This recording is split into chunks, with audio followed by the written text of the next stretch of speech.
আসসালামু আলাইকুম। 25 ব্যাচের প্রিয় শিক্ষার্থীবৃন্দ, আশা করি তোমরা সবাই অনেক বেশি ভালো আছো।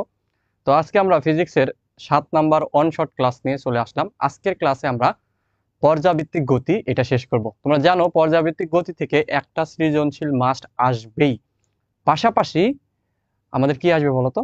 পাশাপাশি তোমাদের এখান থেকে 3 থেকে 4টে এমসিকিউ আসবে। অর্থাৎ আজকের ক্লাস করলে তুমি মোটামুটি 12-13 মার্কস কমন পেয়ে যাবে ইনশাল্লাহ। ঠিক আছে? তো আজকের ক্লাসে আমি তোমাদের পরীক্ষার জন্য যতটুকু দরকার ঠিক ততটুকুই পড়াবো। এর বেশিও পড়াবো না, কমও পড়াবো না। যা যা পরীক্ষায় আসে সেই জিনিসগুলোই তোমাদেরকে আমি পড়ায় দেবো। বুঝছো? তো তোমরা ইতিমধ্যে যারা জয়েন করেছো, কে কোথা থেকে জয়েন করেছো সবাই একটু ফার্স্ট কমেন্টে জানিয়ে দাও যে কে কোথা থেকে জয়েন করেছো। তো চলো আমরা এই যে পর্যাবৃত্ত গতি এটা আমাদের কি কি আছে, এখানে কয়েকটা জিনিস আছে। ঠিক আছে, বেসিক্যালি এখানে আমাদের 3টা জিনিস থেকে প্রশ্ন আসবে, 3টা টপিকস থেকে। একটা হলো কি সরল সন্ধিত স্পন্দন বা সরল দোলন গতি, আর একটা কি আমাদের সরল দোলক, আর একটা আছে কি বলতো স্প্রিং।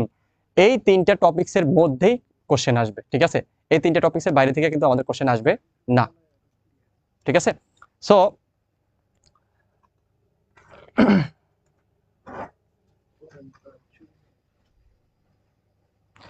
দীপ কুমার শাহ ভাইয়া, আজকে ইউটিউব লাইভ অনেক ভালো হয়েছে ভাই। ওকে, ঠিক আছে। তো দেখো আমরা চল, কি বলছে পর্যাবৃত্ত গতিটা কাকে বলে, এটা আমাদের ক নাম্বারে আসে। দেখো একটু খেয়াল করে, তোমরা এটা জানো, ছোটবেলা থেকে পড়ে আসছো।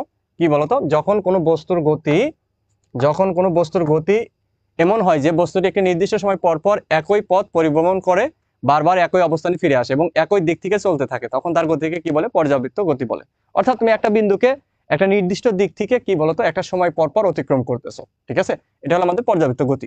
তো এখানে আমাদের পর্যাবৃত্ত গতিতে আমাদের এইখান থেকে আমরা কি কি পড়বো বললাম তো, আমরা 3টা টপিকস পড়বো। ঠিক আছে, একটা হলো কি বলতো আমাদের সরল দোলন গতি বা সরল দোল গতি। তারপর সরল দোল গতির আমাদের কি বলতো সরণ বেগ ত্বরণ এগুলা। আরেকটা হলো সরল দোলক আমাদের পর্যাবৃত্ত গতি আর কি, কিন্তু এটা আলাদাভাবে টপিকটা আমাদের পড়তে হবে। সরল দোলক আর হলো স্প্রিং। স্প্রিং নিয়ে আমরা মোটামুটি গত ক্লাসেও আলোচনা করছি স্প্রিং এর কাজ। আজকে স্প্রিং এর পর্যায়কালটা আমরা পড়বো। আর সরল দোল গতির ক্ষেত্রে আমরা গত ক্লাসে মানে কাজ শক্তি ক্ষমতা অধ্যায়ে আলোচনা করছিলাম সরল দোল গতির ক্ষেত্রে কি বলতো শক্তির নিত্যতা, যান্ত্রিক শক্তির নিত্যতা। তো যখন আমাদের এই টপিক থেকে প্রশ্ন আসে তখন কিন্তু কাজ শক্তি ক্ষমতা এবং এই অধ্যায় মিলে আসে। বুঝছো? তো ওই টপিকটা ওই অধ্যায়ে পড়ানো যায়, এই অধ্যায়ে পড়ানো যায়। আমি গত ক্লাসে তোমাদেরকে পড়াইয়া দিছি, তার মানে অনেক কিছুই গত ক্লাসে আমরা পড়ে ফেলছি। তো আজকের ক্লাসে আমরা এই অধ্যায় থেকে স্পেসিফিক কিছু টপিকস পড়বো। চলো, তারপর দেখো পর্যায়কাল কি। হ্যাঁ, পর্যায়কাল হলো, ধরো একটা নির্দিষ্ট সময় পর পর পর্যাবৃত্ত গতির পুনরাবৃত্তি ঘটে, তাকে কি বলে? পর্যায়কাল বলে। ধরো কেমন, একটা সরল দোলক যদি আমি দেখি, এই যেভাবে দুলতেছে, এভাবে কি দুলতেছে, এখন এভাবে যদি দুলে, দেখো ধরো এটা একটা বিন্দু, এই যে এই বিন্দুকে দেখো দেখো একটা এই দিক থেকে, ধরো এই দিক থেকে এদিকে গেল, আবার আসলো, আবার আসলো। অর্থাৎ একটা নির্দিষ্ট সময় পর পর এই দিক থেকে অতিক্রম করতেছে না? আবার এই বিন্দুটাকে কিন্তু এদিক থেকে অতিক্রম করতেছে। যে দিক থেকে তুমি নাও না কেন, যে কোনো একটা দিক বিবেচনা করবা, তো একটা নির্দিষ্ট সময় পর পর কি অতিক্রম করতেছে। তাহলে এই যে নির্দিষ্ট সময়, যত সময় পর একটা বিন্দুকে আমার কি অতিক্রম করে একটা দিক থেকে, ওইটা হলো আমার কি বলতো পর্যায়কাল। তো এইগুলো জাস্ট ডেফিনেশন, এগুলো একটু পড়তে হবে। পৃথিবীর আহ্নিক গতির পর্যায়কাল কত বলতো? 86,000 কত 400 সেকেন্ড। 86,000 কত 400 সেকেন্ড। ঠিক আছে, কারণ কি 24 ঘন্টা মানে কি বলতো আমাদের 24 ঘন্টা, 24 আওয়ার, 24 ঘন্টা মানে কি 86,400 সেকেন্ড। আমরা জানি একদিন পৃথিবীর আহ্নিক গতি কত, একদিন। তাহলে 24 ঘন্টা মানে কি বলতো 86,400 সেকেন্ড। তো এটা আমাদের এমসিকিউতে মাঝে মাঝে আসে। তারপর দেখো এই যে সরল দল গতির আমাদের কি বলতো বৈশিষ্ট্য। ঠিক আছে, এই বৈশিষ্ট্যটা খ নাম্বারে ভাইয়া আসে। ঠিক আছে, খ নাম্বারে অনেক জায়গায় আসছে এইটা, অনেক বোর্ডে। তুমি বোর্ডের প্রশ্ন যদি পড়ো, এই যে আজকের ক্লাসটা করবা, ক্লাসের পরে আমি কিন্তু অনেকগুলা সৃজনশীল সলভ করবো। আমি প্রথমে একটু হালকা আলোচনা করছি, দেন আমরা কি ম্যাথমেটিক্যাল টার্মে চলে যাব। ঠিক আছে, এইগুলাই কিন্তু তোমার খ নাম্বারে আসবে।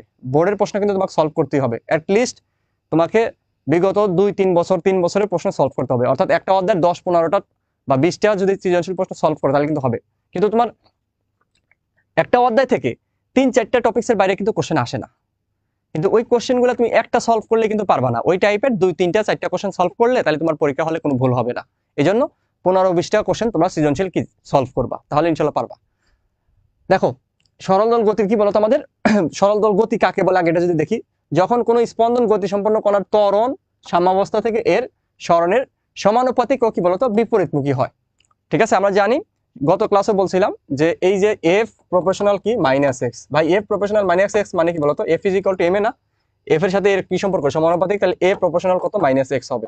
ঠিক আছে, অর্থাৎ ত্বরণ আমার কি স্মরণের কি সমান কিন্তু কি বলতো বিপরীত দিকে, ত্বরণ স্মরণের সমান কিন্তু কি বলতো বিপরীত দিকে। যেমন ধরো সরল দোলক যদি আমি দেখি, দেখো এই যে তার এইদিকে কি বলতো এইদিকে যদি স্মরণ হয়, এদিকে স্মরণ হলে তখন ত্বরণের দিকটা কি বলতো এদিকে, অর্থাৎ আমাদের স্মরণ কি বলতো স্মরণ যেদিকে ত্বরণের দিকটা কি তার বিপরীত দিকে, বুঝছো, এই আর কি। তো কিন্তু ত্বরণ এবং স্মরণের মান কি বলতো সমান, ত্বরণ ও স্মরণের মান কি হবে সমান। ওকে, তো বৈশিষ্ট্যগুলো দেখো, সরল সন্ধিত গতি একটি কি পর্যাবৃত্ত গতি, এটি একটি কি স্পন্দন গতি, এটি একটি কি সরল রৈখিক গতি। সরল সন্ধিত গতি সম্পন্ন কণার ত্বরণ সর্বদা একটি নির্দিষ্ট বিন্দু অভিমুখী। ঠিক আছে, নির্দিষ্ট বিন্দু অভিমুখী, কিন্তু সরল দোলকের ক্ষেত্রে কি সাম্যাবস্থা অভিমুখী। সরল সন্ধিত গতি সম্পন্ন কণার ত্বরণ সর্বদা সাম্যাবস্থা হতে স্মরণের সমানুপাতিক কিন্তু কি বিপরীতমুখী। ঠিক আছে, বিপরীতমুখী। তারপর দেখো সব সরল সন্ধিত গতি পর্যাবৃত্ত গতি হলেও সব পর্যাবৃত্ত গতি কি বলতো সরল সন্ধিত গতি নয়। ঠিক আছে, এটা কি বলতো সব সরল সন্ধিত গতি পর্যাবৃত্ত গতি, কিন্তু সব পর্যাবৃত্ত গতি কিন্তু কি নয় বলতো আমাদের সরল সন্ধিত গতি নয়, কারণ সব পর্যাবৃত্ত গতিতে কি হয় বলতো এই শর্তটা মানে না। তোমাকে যদি বলে যে এটা কেন সরল সন্ধিত গতি, তাহলে তুমি জাস্ট একটা জিনিসই ম্যাথমেটিক্যালি ব্যাখ্যা করবা, এগুলো তো লিখবাই, পাশাপাশি কি লিখবা বলতো, লিখতে হবে তোমাকে দেখাইতে হবে যে এটার ত্বরণ স্মরণের কি সমান কিন্তু বিপরীতমুখী, জাস্ট ম্যাথমেটিক্যালি। তাহলে সরল দোল গতির আমার যদি শর্ত বলো ম্যাথমেটিক্যালি শর্ত কোনটা বলতো, এই যে এটা এ প্রপোর্শনাল টু কি মাইনাস এক্স, ভাই এটা হলো কি আমার বলতো ম্যাথমেটিক্যালি শর্ত, এটা তোমাকে দেখাইতে হবে যদি খ নাম্বার আসে। আমরা খ নাম্বার প্রশ্নতে দেখা যাচ্ছে সৃজনশীলে 2 এ 2 পাই না অনেক কারণে, কারণটা কি বলতো আমরা ম্যাথমেটিক্যালি ব্যাখ্যা দিই না। ঠিক আছে, ম্যাথমেটিক্যালি ব্যাখ্যা দেন, এটা একটা সমস্যা, ম্যাথমেটিক্যালি তোমাকে ব্যাখ্যা দিতে হবে। ওকে, আচ্ছা এবার আসো যে কম্পাঙ্ক। ঠিক আছে, কম্পাঙ্ক সরল দোল গতি সম্পন্ন কোনো কণা একক সময়ে যে বা একক সেকেন্ডে যে কটি পূর্ণ দোলন সম্পন্ন করে তাকে কি বলে ওর কম্পাঙ্ক বলে, তার কি বলে বলতো কম্পাঙ্ক বলে। ওকে, তো একটু খেয়াল করে দেখো যে এখানে আমাকে কি করতে হবে, যে এই জায়গা থেকে কয়েকটা সূত্র আমাকে পড়তে হবে। ঠিক আছে, কয়েকটা সূত্র পড়তে হবে, সেই সূত্রগুলো আমি তোমাকে একদম ডিরেক্টলি পড়ায় চলে যাই। ঠিক আছে, এখান থেকে আমরা একদম ডিরেক্টলি পড়ায় চলে যাই। এই যে কম্পাঙ্ক পর্যায়কাল নির্ণয় যে আমাদের যে সূত্রগুলো আছে এগুলো সব আমি শিখিয়ে দিচ্ছি, জাস্ট 5টা মিনিট ওয়েট করো। ওকে, একটু খেয়াল করে দেখো, প্রত্যয়নী বল ও গতির ব্যাপকলনের সমীকরণ। প্রত্যয়নী বল আমরা গত ক্লাসে পড়ছি, খেয়াল করে দেখো, ধরো একটা স্প্রিং, আমি এইদিকে স্প্রিংটাকে বাহ্যিক বলে টানতেছি, এফ ম্যান মানে এটা কি বাহ্যিক বল, স্প্রিং বলটা কোন দিকে বলতো এদিকে না, এফ স্প্রিং, এটাই মূলত কি বলতো আমাদের এটাই হলো কি প্রত্যয়নী বল, প্রত্যয়নী বল। ঠিক আছে, তো একটু খেয়াল করে দেখো যে এই যে এখানে আমাদের এক্সটা কি এদিকে বাড়লো। ঠিক আছে, অর্থাৎ আমাদের এখানে কি হয় বলতো এফ প্রপোর্শনাল কত মাইনাস এক্স, বা এফ ইজ ইকুয়াল টু কত মাইনাস কে এক্স। শুধু মান বিবেচনা করলে তাহলে এফ ইজ ইকুয়াল টু কি হবে বলতো কে এক্স। ঠিক আছে, শুধু মান বিবেচনা করলে এটা আমার কি বলতো এই এফটা কি বলতো প্রত্যয়নী বল বা স্প্রিং বল যেটাই বলো না কেন। ওকে, তো এখন আসো যে এইখান থেকে আমাদের কি বলতো গতির ব্যাপকলনীয় যে সমীকরণ, গতির ব্যাপকলনীয় সমীকরণটা কি, গতির ব্যাপকলনীয় সমীকরণটা আমাদের একটু খেয়াল করে দেখো যে ডি স্কোয়ার এক্স, আমি একবার লিখি গতির ব্যাপকলনীয় সমীকরণ কি বলতো d square x by DT square plus কত omega square x is equal to কত 0। এটা হলো আমাদের কি বলতো গতির ব্যাপকলনীয় সমীকরণের স্ট্যান্ডার্ড সমীকরণ। আমি এটার প্রমাণ দেখাচ্ছি না কারণ আমাদের প্রমাণ এত লাগবে না, আমাদের অঙ্ক করতে হবে। এখন একটু খেয়াল করে দেখো এই যে d square x by DT square plus omega square x is equal to 0, এখানে তোমাকে যে সমীকরণটা দেওয়া থাকবে ওইখান থেকে আমাকে কি বলতো ওমেগা বের করতে বলতে পারে, তোমাকে পর্যায়কাল বের করতে বলতে পারে, কম্পাঙ্ক বের করতে বলতে পারে। ভাই ওমেগার সাথে পর্যায়কালের কি সম্পর্ক দেখো, তোমরা জানো, যদিও জানো তারপর আমি লিখে দিচ্ছি। হ্যাঁ, কি বলতো ওমেগা ইজ ইকুয়াল টু কত 2 পাই বাই কত টি ইজ ইকুয়াল টু কত, যদি আমাকে পাক সংখ্যা থাকে তাহলে কত 2 পাই এন বাই ছোট হাতের টি হয়, আর কি বলতো 2 পাই এফ। এই যে সমীকরণ, এই সমীকরণটা তোমাকে অনেকগুলো অধ্যায় লাগবে, নিউটনিয়ান বলবিদ্যা এই অধ্যায়। ঠিক আছে, তরঙ্গ অধ্যায় তো তোমাদের নাই, তো এই যে এই অধ্যায়গুলোতে তারপর তোমার এই মহাকর্ষ বিকর্ষ এটা লাগে, মহাকর্ষ বিকর্ষ পড়াইছিলাম। তারপরে দেখো এটা হলো আমাদের কি বলতো এটা হলো এফ, এফ তে কি বলতো কম্পাঙ্ক, টি তে কি এই টি তে কি আমাদের বলতো পর্যায়কাল। ঠিক আছে, টি হলো পর্যায়কাল, টি হলো পর্যায়কাল, আর এফ কি আমাদের কম্পাঙ্ক। এফ হলো কম্পাঙ্ক। ওকে, তাহলে একটু খেয়াল করে দেখো, এই টি পর্যায়কাল, তাহলে আমাদের ওমেগার সাথে পর্যায়কালের সম্পর্ক। এইখান থেকে তোমাকে যদি পর্যায়কাল বের করতে বলে তাহলে এটার সাথে তুলনা করবা। তুলনা করার পর সবসময় মনে রাখবা d square x by DT square, এটার সহগ কত হবে 1। যদি 1 না থাকে তাহলে যেই সংখ্যা থাকবে সেই সংখ্যাটা আমরা ভাগ করে দিব। আমরা যদি একটা অঙ্ক দেখি, দেখো পরেরটাই আছে, এটা আমাদের ঢাকা ইউনিভার্সিটি 15-16 সালে আসছে, যে বছর আমি পরীক্ষা দিছি। কি বলছে দেখো তো, 3d square x by DT square plus 27x is equal to 0 হলে তরঙ্গের কৌণিক কম্পাঙ্ক কত? ঠিক আছে, তরঙ্গের কৌণিক কম্পাঙ্ক কত? একটু এখান থেকে দেখো আমাদের কি করতে হবে বলতো, কম্পাঙ্ক বের করতে বলছে।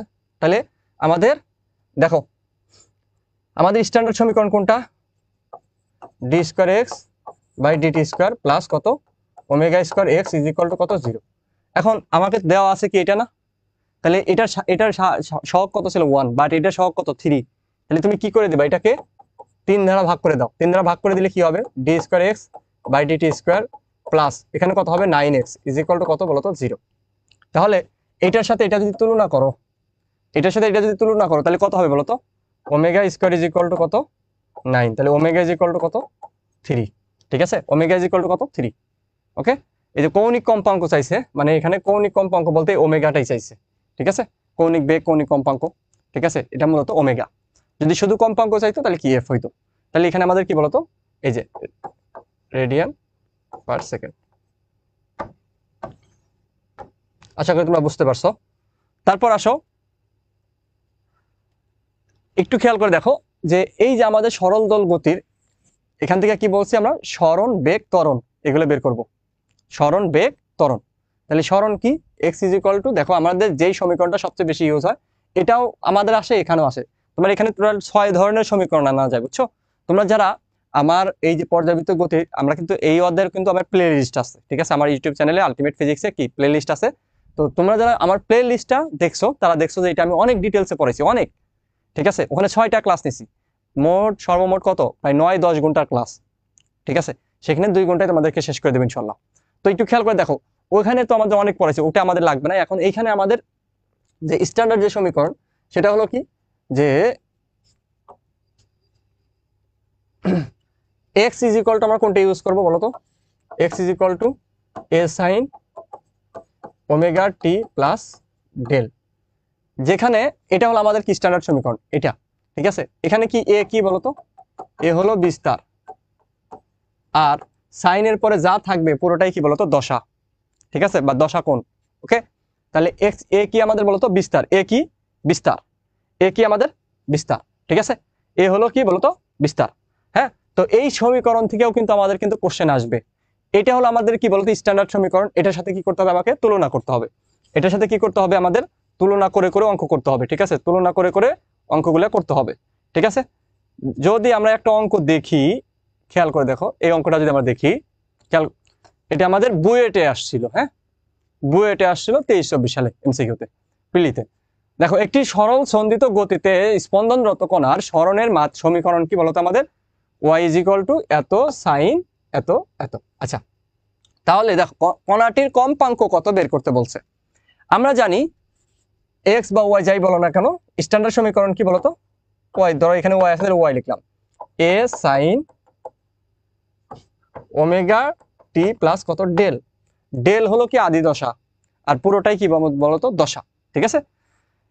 তো একটু খেয়াল করে দেখো, এইটার সাথে যদি আমি এটাকে তুলনা করি তাহলে কি করতে হবে, একটা জিনিস মনে রাখতে হবে, এই সাইনের পরে ডিরেক্ট ব্র্যাকেট চলে আসবে। যদি এখানে মাঝে কোনো সংখ্যা থাকে ওইটাকে করতে হবে আগে ব্র্যাকেটের ভিতরে গুণ করে দিতে হবে।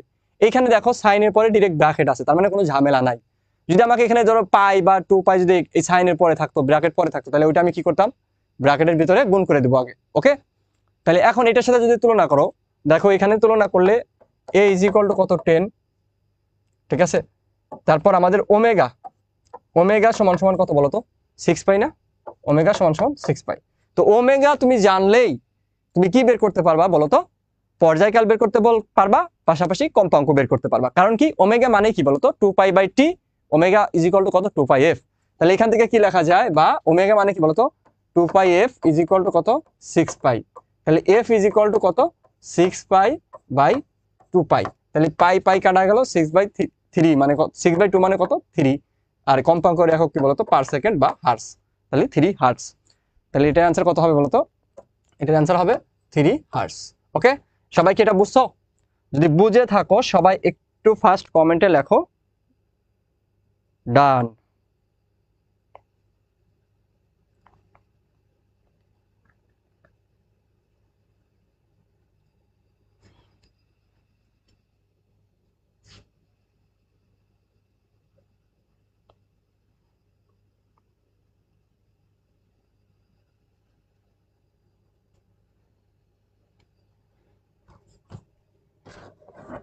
সবাই বুঝছো কিনা সবাই একটু কমেন্টে লেখো ডান।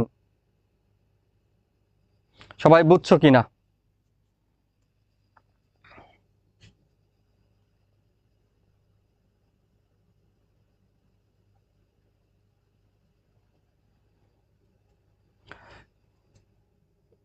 ওকে, শাকিলা জি বুঝতে পারছি। Crazy girl clear sir. Okay, crazy girl, oh my god.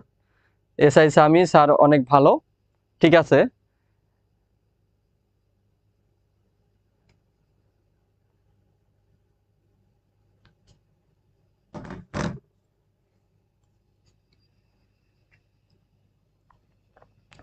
Saida কাইফা ডান, জোবার আহমেদ সিফাত ডান, আরেফ সান জানি ডান, পারি খাতুন ক্লিয়ার। ওকে, শ্রীমো সুলতানা ডান ডান, 3 হার্টস ডান ডান ডান। ওকে ওকে, নাফিস বলছে এসেই পড়লাম, ঠিক আছে, থ্যাংক ইউ সো মাচ।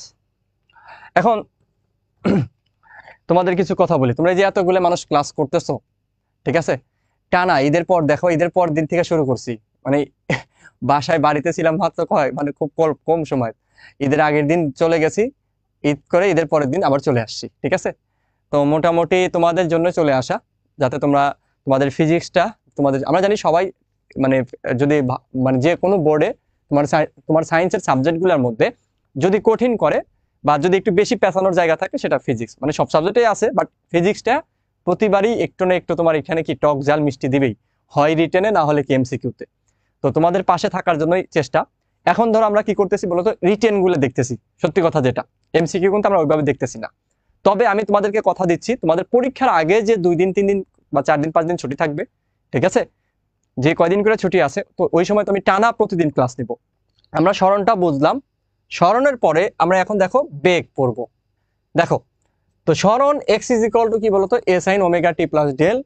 তো এখান থেকে এই স্মরণকে যদি আমরা কি করি একবার অন্তরীকরণ করি, তাহলে আমরা কি পাবো, বেগ পাবো। তাহলে ভি ইজ ইকুয়াল টু কত, ডিএক্স বাই কত, ডিটি, তাই তো। এখন এক্স মানে কি বলতো এ sine omega t plus del, ঠিক আছে। তো দেখো এই যে সাইন আছে এবং এখানে ডি বাই ডিটি মানে কি, এখানে আমাদের অন্তরীকরণের চলক কে বলতো টি। তাহলে আমাদের এই সাইন এবং টির মাঝে যেটা থাকবে সেটা কি বাইরে চলে আসবে, তাহলে ওমেগা বাইরে চলে আসলো, ওমেগা এ। সাইন থাকলে কি হবে বলতো কজ, তাই তো। এবং যা থাকবে পুরোটা লিখে দিলাম, কোনো চেঞ্জ নাই। আমাদের এটা সূত্র। সো এটা বেগের ক্ষেত্রে এটা পাইলা। এখন এখান থেকে আমাদের আর একটু 2 লাইন লেখার পরে আমরা কিন্তু এটা পাবো।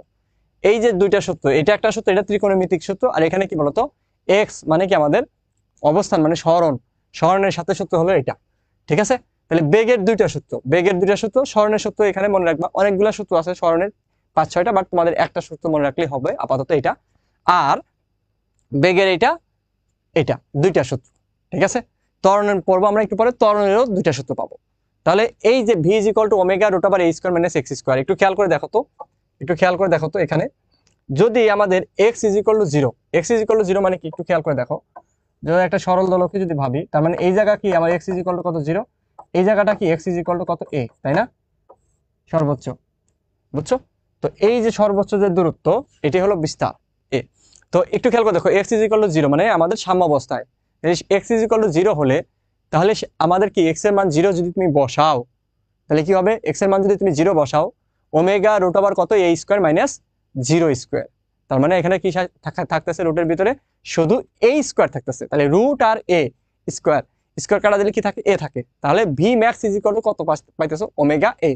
এখন দেখো এইখান থেকে আমাকে যদি প্রশ্ন আসে, সরল দোলন গতি থেকে প্রশ্ন আসলে, তাহলে বেগ থেকে কিন্তু প্রশ্ন আসবেই। এই যে এই সূত্র অথবা এই সূত্র, সর্বোচ্চ বেগ বলে এই সূত্র ইউজ করতে হবে, ওমেগা এ, বুঝছো। তাহলে আমাদের সর্বোচ্চ বেগ মানে কি, ওমেগা এ। এই ওমেগার মানটা কিন্তু তোমাকে কি করতে হবে বলতো, বের করতে হবে, ঠিক আছে।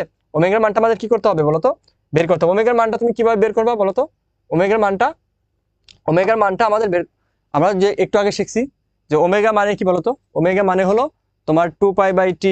এই যে কয়জন শিখলাম, omega is equal two 2π/t। এই যে এখানে omega is equal two 2π/t, 2πn/t, 2πf। তো এখান থেকে আমাদের কিন্তু ওমেগাটা বের করতে হবে, যে কোনো মান দেওয়া থাকবে সেই মান অনুযায়ী ওমেগাটা বের করে ফেলবো, ঠিক আছে। ওকে, তারপরে আসো যে সর্বোচ্চ বিস্তারে মানে এক্স ইজ ইকুয়াল টু কত, এ। সর্বোচ্চ বিস্তার মানে কি বলতো, এক্স ইজ ইকুয়াল টু কত, এ। তো এক্স ইজ ইকুয়াল টু যদি এ হয়, তাহলে একটু খেয়াল করে দেখো, এক্স ইজ ইকুয়াল টু এ হলে তাহলে এখানে এক্স এর মান এ বসাও, তাহলে কি এ স্কোয়ার মাইনাস এ স্কোয়ার, তাহলে কত, 0। তাহলে আমাদের কত হবে, ভি ইজ ইকুয়াল টু কত, 0। আচ্ছা, তোমরা একজন কেউ কেউ প্রশ্ন করতেছো যে করোনা কি পরীক্ষা পিছাবে কিনা। ভাই পরীক্ষা তো পিছাবে না, ঠিক আছে, বাট তোমাকে নিজের জায়গায় তোমাকে কি করতে হবে বলতো। করোনা তো একটা একটা অনেক কঠিন একটা রোগ, তাহলে এই কঠিন রোগ থেকে তোমাকে বাঁচার জন্য তোমাকে কি করতে হবে বলতো, তোমাকে কিন্তু স্বাস্থ্যবিধি মেনে চলতে হবে। হ্যাঁ, তোমাকে একটু কষ্ট করে স্বাস্থ্যবিধি কিন্তু মেনে চলতে হবে, মনে রাখো। এটা নিয়ে হেলা ফেলা করা যাবে না, ট্রল করার মানে ঠিক আছে, ওকে মজা করতেছো, ঠিক আছে, ওকে, বাট নিজে নিজে তুমি কি করো বলতো, নিজে নিজে কিন্তু স্বাস্থ্য স্বাস্থ্য যে বিধি আছে সেগুলো কিন্তু মেনে চলো। ভাই এখানে তোমাকে জীবনের দাম যদি না দিতে পারো তাহলে তো সমস্যা, সবকিছু নিয়ে মজা করার দরকার নাই, ঠিক আছে। বাট তোমাকে পড়াশোনা কন্টিনিউ করতে হবে, পরীক্ষা পিছানোর সুযোগ নাই, পরীক্ষা হবে, ঠিক আছে, পরীক্ষা রাইট টাইমে হবে ইনশাল্লাহ। তো এটা ধরে নিবা তোমার 26 তারিখে পরীক্ষা, ঠিক আছে। এখন পর্যন্ত ওইরকম কোনো কিছু হয়নি, এত বেশি কিছু হয়নি যে পরীক্ষা পিছাবে। তো একটু খেয়াল করে দেখো যে আমাদের ভি ইজ ইকুয়াল টু কত, 0 কখন, মানে সর্বোচ্চ বিস্তারে এক্স ইজ ইকুয়াল টু এ হলে। এগুলো এমসিকিউতে কিন্তু ভাইয়া অনেক আসে, সাম্যাবস্থায় বেগ কত, সর্বোচ্চ বিস্তারে বেগ কত, ঠিক আছে। এইখানেও একটু খেয়াল করে দেখো, আমাদের বেগের সূত্র কয়টা বলছি, দুইটা, একটা হলো এইটা আর একটা কি এইটা। তাহলে খেয়াল করে দেখো যে এই জায়গায় কজ যেহেতু আছে, তাহলে কজ যখন আমি 0 ডিগ্রি অ্যাপ্লাই করবো, এটা তোমার কোন দশাকোণ, দশাকোণ যখন 0 ডিগ্রি হবে তখন বি ম্যাক্স হবে, কারণ কজ আছে। আর যখন 90 ডিগ্রি হবে তখন কি হবে, 0 হবে, বুঝছো। তাহলে দশাকোণ যদি আমাদের 0 ডিগ্রি হয়, ঠিক আছে, সরল দোলন গতির ক্ষেত্রে দশাকোণ যদি কি হয়, 0 ডিগ্রি হয়, তাহলে বেগের মান কত হবে, সর্বোচ্চ, কম, এইরকম থাকবে, একটু খেয়াল রাখতে হবে। তারপরে আসো ত্বরণ। এখন ত্বরণ এক্স ইজ ইকুয়াল টু আমরা কি জানি, a sine omega t plus del. V is equal to কি, এটা বের করছি, ঠিক আছে। এখন দেখো এই ভি কে আমি যদি আবার সময়ের সাপেক্ষে যদি কি করি বলতো, অন্তরীকরণ করি, তাহলে কি পাবো, আমি ত্বরণ পাবো। তাহলে এ ইজ ইকুয়াল টু কত, ডিবি বাই ডিটি। তাহলে বেগকে আমি অন্তরীকরণ করছি, এটা পাইছি। কজ আছে মানে কি মাইনাস হবে, এই ওমেগা বাইরে চলে আসবে, একটা ওমেগা আছে, তাহলে কি হবে, ওমেগা স্কোয়ার, ঠিক আছে। এখান থেকে আমাদের কজের জায়গা সাইন হবে, তাই তো। কজকে যদি অন্তরীকরণ করো তাহলে কি মাইনাস সাইন হয়, এগুলো ফর্মুলা তোমরা পড়ছো। তো দেখো এই যে এ, এটা এখন এই যে এ sine omega t plus del, এটা মানে কি বলতো, এক্স না, তার মানে এটাকে কি লেখা যায়, minus omega square x. Minus আসছে, তার পরমান চিহ্ন দিলে কি আমাদের ওমেগা স্কোয়ার এক্স হলো। দেখো এখানে এর সাথে এক্স এর কি সম্পর্ক, তাহলে সমান, কিন্তু কি মাইনাস মানে কি বিপরীত দিকে, এই জন্য মাইনাসটা এখান থেকে আমরা বলতে পারি যে ত্বরণ ও সরণ সমানুপাতিক, কিন্তু কি বিপরীত দিকে, বুঝছো। এটা সরল দোলন গতির ক্ষেত্রে শর্ত। এখানে দেখো যদি শর্ত অ্যাপ্লাই করো, তাহলে এক্স ইজ ইকুয়াল টু 0 হলে কি হবে,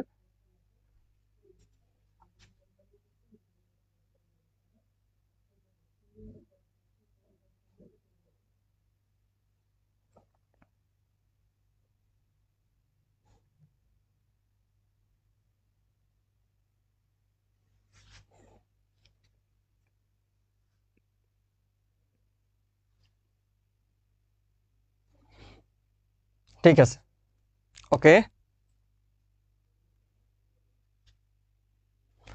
তাহলে এক্স ইজ ইকুয়াল টু যদি আমাদের 0 হয়, তাহলে এখানে এর মান কত আসতেছে, 0, আর এক্স ইজ ইকুয়াল টু এ আসলে ওমেগা স্কোয়ারে, বুঝছো। তাহলে এখান থেকে আমরা এবার পারবো। তাহলে আমাদের দেখো একটু সূত্রগুলো যদি আমরা লিখি, সামারি করে লিখি, তাহলে কি হবে, এক্স এটা, এক্স ইজ বি এইটা, আবার এ এইটা, ঠিক আছে। বেগের ক্ষেত্রে আরো কয়েকটা জিনিস, ভি ইজ ইকুয়াল টু কত, ভি ইজ ইকুয়াল টু আমরা কি পাইছি বলতো, ভি ইজ ইকুয়াল টু আমরা যদি এখানে আলাদা করে লিখি, ভি ইজ ইকুয়াল টু কত, v is equal to omega root over কত, a square minus x square. আর ভি ম্যাক্স সমান সমান কত বলতো, ওমেগা এ। তাহলে আমি একটা পেজের মধ্যে সব সূত্র নিয়ে আসলাম। এ ইজ ইকুয়াল টু কি পাইছে বলতো, ওমেগা স্কোয়ার এক্স, পরম মান দিতে হবে, নাহলে মাইনাস দিতে হবে। আর এ ম্যাক্স কত, ওমেগা স্কোয়ার এ।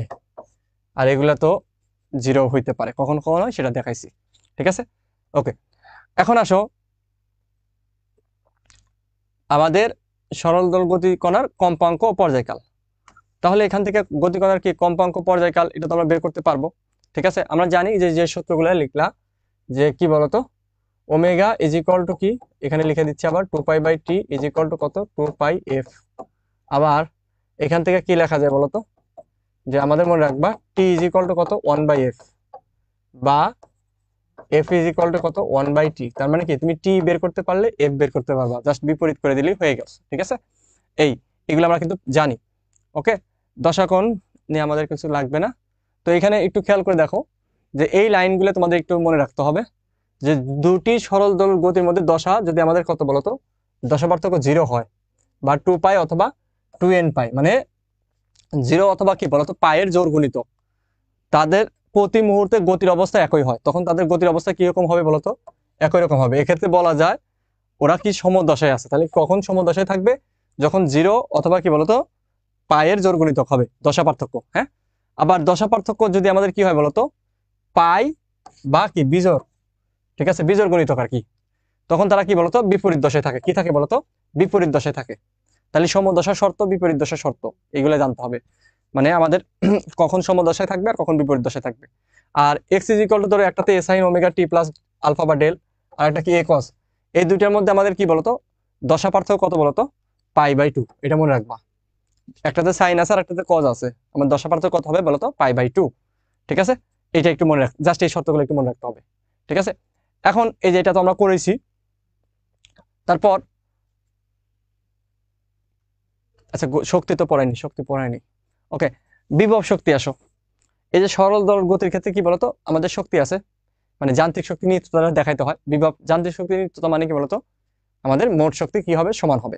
এখানে দুইটার ক্ষেত্রে যান্ত্রিক শক্তি নিত্যতা দেখাইতে হবে, একটা কি বলতো অবস্থানের জন্য, আর একটা কিসের জন্য, আমাদের সময়ের জন্য। ঠিক আছে, অবস্থানের জন্য আর একটা কি, সময়ের জন্য। আমি দুইটাই দেখা দিচ্ছি।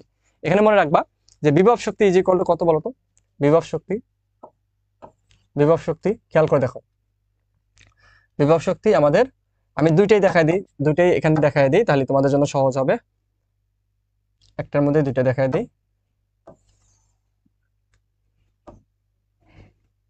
ওকে, তাহলে এটা হলো কি বলতো অবস্থানের জন্য, অবস্থান। তাহলে দেখো অবস্থানের জন্য ইউ ইজ ইকুয়াল টু কত, হাফ কে এক্স স্কোয়ার। ঠিক আছে, আর এখানে কি বলতো সময়, সময়ের ক্ষেত্রে আমাদের কি হবে বলতো, জাস্ট এই এক্স এর মানটা যদি আমরা বসাই দিই তাহলে কিন্তু সময় পাবো। ইউ ইজ ইকুয়াল টু কত, হাফ কে এক্স, এক্স মানে কি এ সাইন ওমেগা টি, তাহলে কি হবে বলতো half k a square sine square omega t plus del. এই যে এখানে টি আছে না, এই টি। ঠিক আছে, তাহলে একটু খেয়াল করে দেখো যে যখন আমাদের কি বলতো এক্স ইজ ইকুয়াল টু যখন 0, এক্স ইজ ইকুয়াল টু 0, তার মানে ইউ কত 0। ঠিক আছে, এক্স ইজ ইকুয়াল টু কত এ, তখন ইউ কি আমাদের বলতো হাফ কে এ স্কোয়ার না, এক্স ইজ ইকুয়াল টু শুধু এ না, প্লাস মাইনাস এ বলতে পারি, প্লাস মাইনাস এ, কারণ তুমি স্কোয়ার করলে তো আলটিমেটলি প্লাস করলে প্লাস কি স্কোয়ার করলেও প্লাস, মাইনাস কি স্কোয়ার করলেও প্লাস হবে, হাফ কে স্কোয়ার। তাহলে এটাকে এটাকে যদি আমরা যদি তোমার চিত্রটা আঁকায় ফেলি এটার, তাহলে কি হবে বলতো, ধরো এইটা হলো আমাদের কি বলতো প্লাসে, এটা কি বলতো মাইনাসে মনে করো। ঠিক আছে, মাঝে হয়েছে, মাঝে হয়নি, মাঝে দিয়ে নি।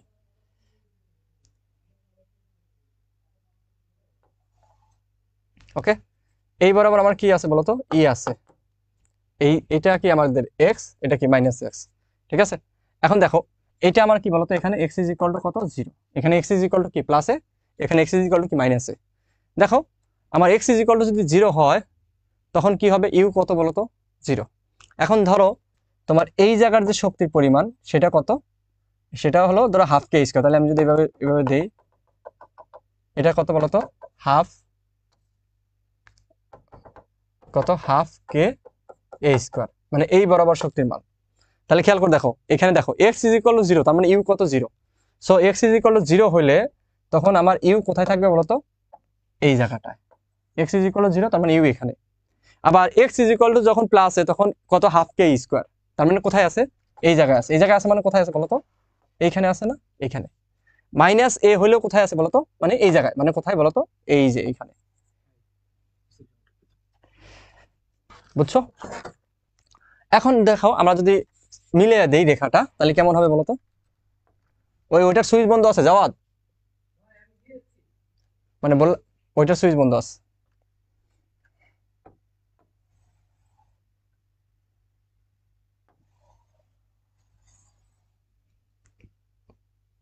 হয়েছে না? আচ্ছা যাই হোক, একটু এটা একটু বাঁকা করে দিই তাহলে হবে।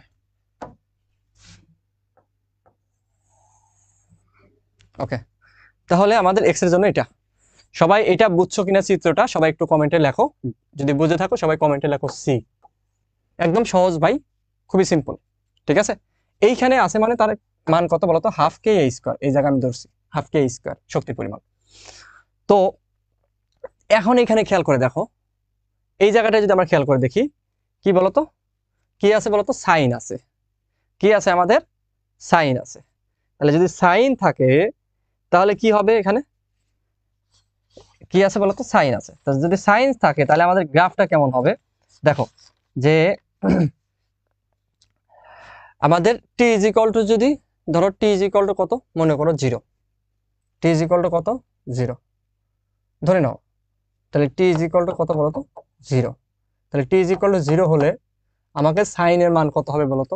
0 না? 0, তার মানে ইউ কত বলতো? 0। ঠিক আছে, ইউ কত? 0। ঠিক আছে, এখন এই জায়গা থেকে তার মানে আমাকে যখন শুরু করব তখন আমাকে এটা কোথায় থাকবে বলতো? নিচে থাকবে। তো যদি আমি একটু দেখি তোমাদেরকে, দেখো ঠিক আছে,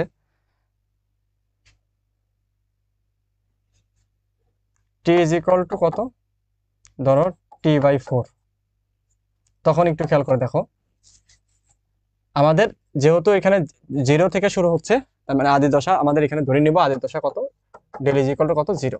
ঠিক আছে, তো একটু খেয়াল করে দেখো, তাহলে এখানে কি হবে? U is equal to half k a square sine square omega t. Omega মানে কি বলতো আমাদের এখানে? ওমেগা মানে আমরা জানি কি বলতো? ওমেগা কি বলতো? এখানে টি ইজ ইকুয়াল টু কত? t/4। তাহলে ওমেগা ইন্টু কত? t/4। জাস্ট আমি একটা দেখাই, আমি একটা দেখাই তাহলে ক্লিয়ার হবে। তাহলে খেয়াল করে দেখো যে এইখানে কি হবে বলতো? Half k a square sine square omega মানে কি বলতো? 2π/, কত? টি ইন্টু কত? t/4। তাহলে কত হবে? 80 কাটা যাবে, এটা দ্বারা কাটলে কত হবে বলতো? এটা দ্বারা কাটলে হবে 2, তাহলে π/2 সাইন স্কোয়ার π/2 মানে কি? π/2 মানে কি? 90 ডিগ্রি। সাইন 90 ডিগ্রি মান কত বলতো? 1। তার মানে কি পাচ্ছ এখানে তুমি? Half k a square. এরকম আমাদের কয়েকটা সময় নিব, আমরা কয়েকটা সময় নিয়ে দেখব, একটু নিচ দিয়ে দিই, কয়েকটা সময় নিয়ে দেখবো আমরা। দেখো এই বরাবর মনে করো আমাদের কি বলতো? এই বরাবর, এই বরাবর আছে কি বলতো? এই বরাবর আছে হলো আমাদের মানে এই বরাবর আছে হলো ইউ মানে শক্তি। আর এই বরাবর এক্স অক্ষ বরাবর আছে কি আমাদের বলতো? এক্স অক্ষ বরাবর আছে হলো আমাদের টি।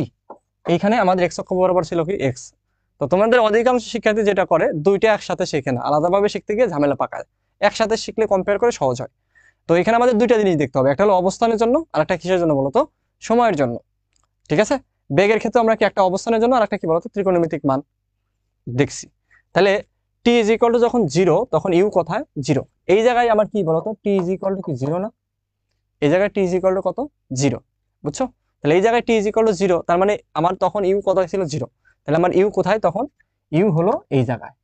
ইউ হলো কোথায়? ইউ হলো তখন এখানে। তাহলে এখানে যদি হয় তাহলে আমার কেমন হবে তখন রেখা? তখন এটা হবে এরকম,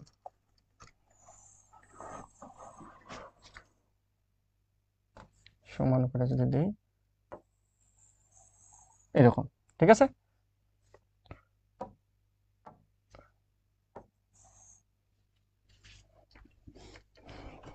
তাহলে একটু খেয়াল করে দেখো যে এই বরাবর আমি যদি, এই বরাবর আমাদের কি, এই যে যেটা আমাদের সর্বোচ্চ এখানে মান কত বলতো? Half k a square. কোন বরাবর বলতো? এই যে এই বরাবর। ঠিক আছে, এবার হাফ কে স্কোয়ার। এই জায়গায় সময় কত বলতো? t/4 এ। এই জায়গায় আমার এখান থেকে শুরু হয়েছে, তাহলে আমার পূর্ণ পর্যায় মানে পর্যায়কাল কোনটা, এটা অর্ধেক পর্যায়, এটা অর্ধেক পর্যায়কাল। এই জায়গায় আমার কি বলতো, এই জায়গায় আমার কি বলতো পূর্ণ পর্যায় না, মানে টি না। আর এই জায়গায় আমার কি বলতো t/2। তাহলে এই জায়গায় কি হবে বলতো t/4। আর এইখানে কি হবে, এখানে হবে 3t/4। তাহলে আমাদের খেয়াল করে দেখো কোথায় কোথায় জিরো। তাহলে আমাদের বিভব শক্তি কোথায় কোথায় জিরো একটু খেয়াল করে দেখো। যখন t = 0 তখন জিরো, আবার এখানে এসে t/2 তে জিরো, আবার কি বলতো টি তে জিরো। তাহলে খেয়াল করে দেখো, একটু সবাই নোট করে রাখো। তাহলে u0 কোথায় কোথায় বলতো, u0 হলো তোমার, আমি এখানে লিখে দিচ্ছি, এখান দিয়ে লিখি, হ্যাঁ কোথায় বলতো t কত বলতো, u0 কখন কখন, যখন t = 0, t কোথায় t/2, আর t কোথায় t, এখানে এখানে কত জিরো, ঠিক আছে। আর t/4 এ 3t/4 এ কত বলতো আমাদের হাফ কে a স্কয়ার। তাহলে u কোথায় হাফ কে a স্কয়ার কখন বলতো, t কোথায় t/4 সময়ে, আর t কত 3t/4 সময়ে। এই সময়গুলোতে আমার কত হাফ কে a স্কয়ার। মনে থাকবে, একটু পরে কিন্তু আমরা যান্ত্রিক শক্তি নিত্যতা দেখব। এখানেও একটু খেয়াল করে দেখো, x = 0 তে আমাদের কত u0, আর x প্লাস মাইনাসে প্লাসে এখানে কত half K a square, half K a square. Okay,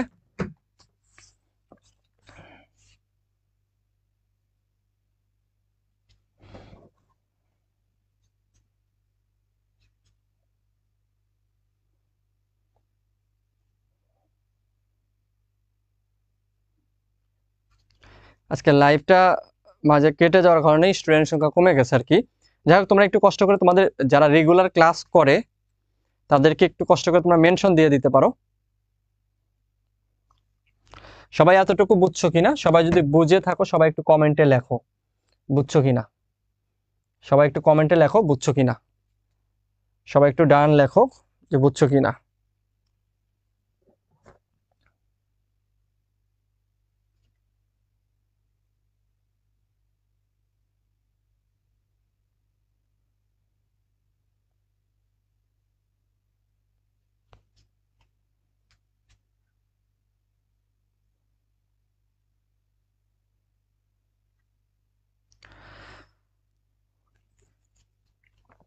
Jubair Ahmed Sifat done, Shakib Hossain clear, ওকে,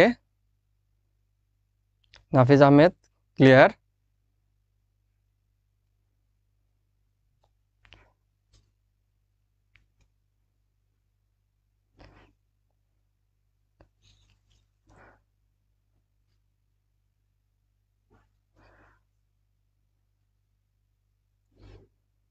মানে তোমরা শর্টকাটে লিখতে লিখতে ন্যান্সি লেখছে ডিএন, তাহলে এটা উচ্চারণ কি হবে? ক্লিয়ার। নান্দিতা লাহারি ভাইয়া এখন জয়েন করলাম, এখন কেন জয়েন করছো, আরো আগে জয়েন করা উচিত ছিল। ঠিক আছে, ওকে। এখন তোমরা একটু কষ্ট করে দেখো, লাইভটা কেটে যাওয়ার কারণে আমাদের স্টুডেন্ট সংখ্যা কমে গেছে। তাহলে তোমাদের কি করতে হবে, সবাই যারা ক্লাসটা করতেছো সবাই একটু কষ্ট করে আবার কি করে দাও, শেয়ার করে দাও। পাশাপাশি তোমরা জানো যে কারা কারা রেগুলার ক্লাস করে, যারা যারা রেগুলার ক্লাস করে তাদেরকে একটু মেনশন দিয়ে দাও, ঠিক আছে। ওকে, এবার আসো আমাদের গতি শক্তিতে। গতি শক্তির ক্ষেত্রেও ভাইয়া আমরা দুইটা জিনিস দেখবো। গতি শক্তির ক্ষেত্রে আমরা কি দুইভাবে দেখবো, ঠিক আছে। গতি শক্তির ক্ষেত্রে আমরা দুইভাবে দেখবো, একটা কি আমাদের অবস্থানের জন্য, আর একটা কি বলতো সময়ের জন্য, ঠিক আছে। অবস্থানের জন্য আর কি সময়ের জন্য। ওকে, এবার আসো যে আমাদের অবস্থানের জন্য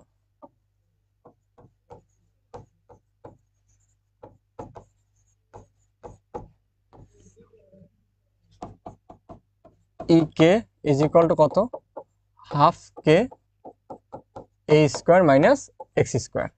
তাহলে একটু খেয়াল করে দেখো যে এখানে এক্স ইজ ইকুয়াল টু যদি কি হয় 0, তাহলে সেক্ষেত্রে ইকের মান কত আসতেছে বলতো, 0 বসাও, তাহলে কত আসবে হাফ কে এ স্কোয়ার। আর এক্স ইজ ইকুয়াল টু যদি প্লাস মাইনাস এ বসাও, তাহলে কি আসতেছে এক্স এর মান প্লাস মাইনাস এ, তার মানে কত এ স্কোয়ার আসতেছে, এক্স স্কোয়ার মানে কি এ স্কোয়ার। তাহলে সেক্ষেত্রে ইকের মান কত আসবে বলতো, half k a square minus a square কত 0, বুঝছো। তো একটু খেয়াল করে দেখো, মানে u x is equal to 0 হলে ইউ 0, বাট এখানে কি আসতেছে বলতো, হাফ কে স্কোয়ার। ওকে, তাহলে এটার চিত্রটা যদি আমরা আঁকায় ফেলি কেমন হবে?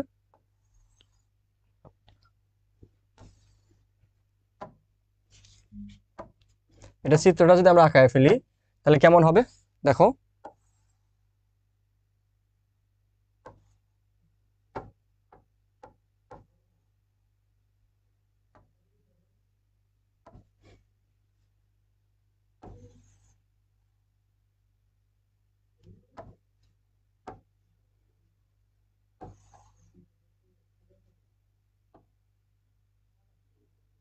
ওকে, দেখো তো ধরো এখানে এক্স ইজ ইকুয়াল টু কত, 0। এটা হলো আমার কি এক্স ইজ ইকুয়াল টু কি প্লাস এ, এখানে এক্স ইজ ইকুয়াল টু কত, এটা ধরো এক্স ইজ ইকুয়াল টু কি মাইনাস এ।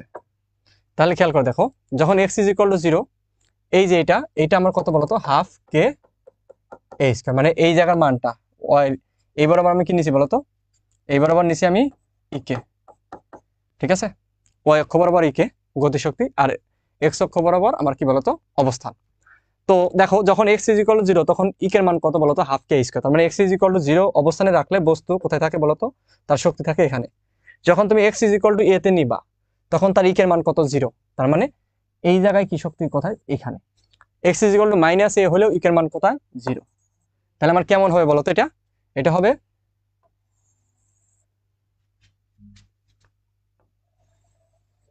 বুঝছো এরকম, দেখছো ইউ ছিল কি এরকম, আর ইকের ক্ষেত্রে কি এরকম, বুঝছো? ওকে, মুখস্থ করার কিছু নাই, এখান থেকে যা পাচ্ছ তুমি সেটা বসাইতেছো। এখন আসো আমাকে সময়ের জন্য,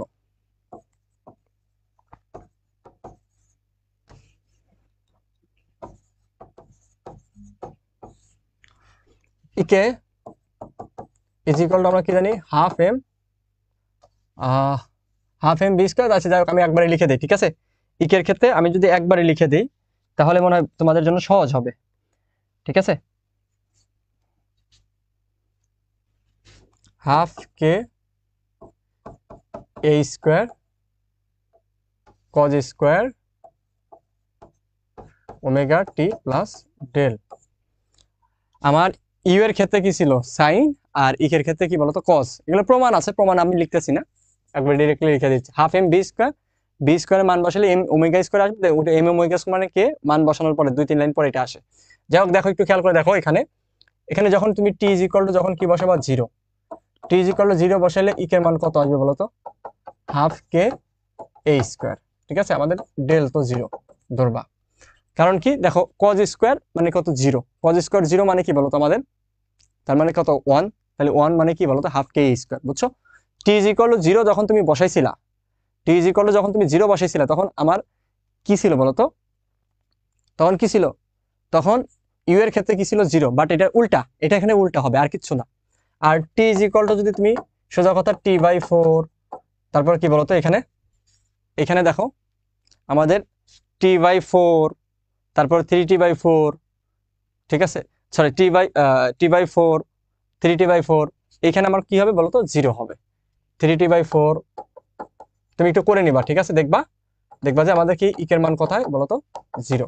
তাহলে আমাদের টি ইজ ইকুয়াল টু কোথায়, 0-তে, টি/4-এ, টি/4 না, টি/2-তে আর টি-তে ইকের মান কত বলতো, ইকের মান হলো হাফ কে স্কয়ার। একটা পারছো মানে বাকিগুলো পারবা, ঠিক আছে। তাহলে একটু খেয়াল করে দেখো, আমি যদি এটা চিত্রটা আঁকাই তাহলে কেমন হবে, এটা চিত্রটা আঁকাইলে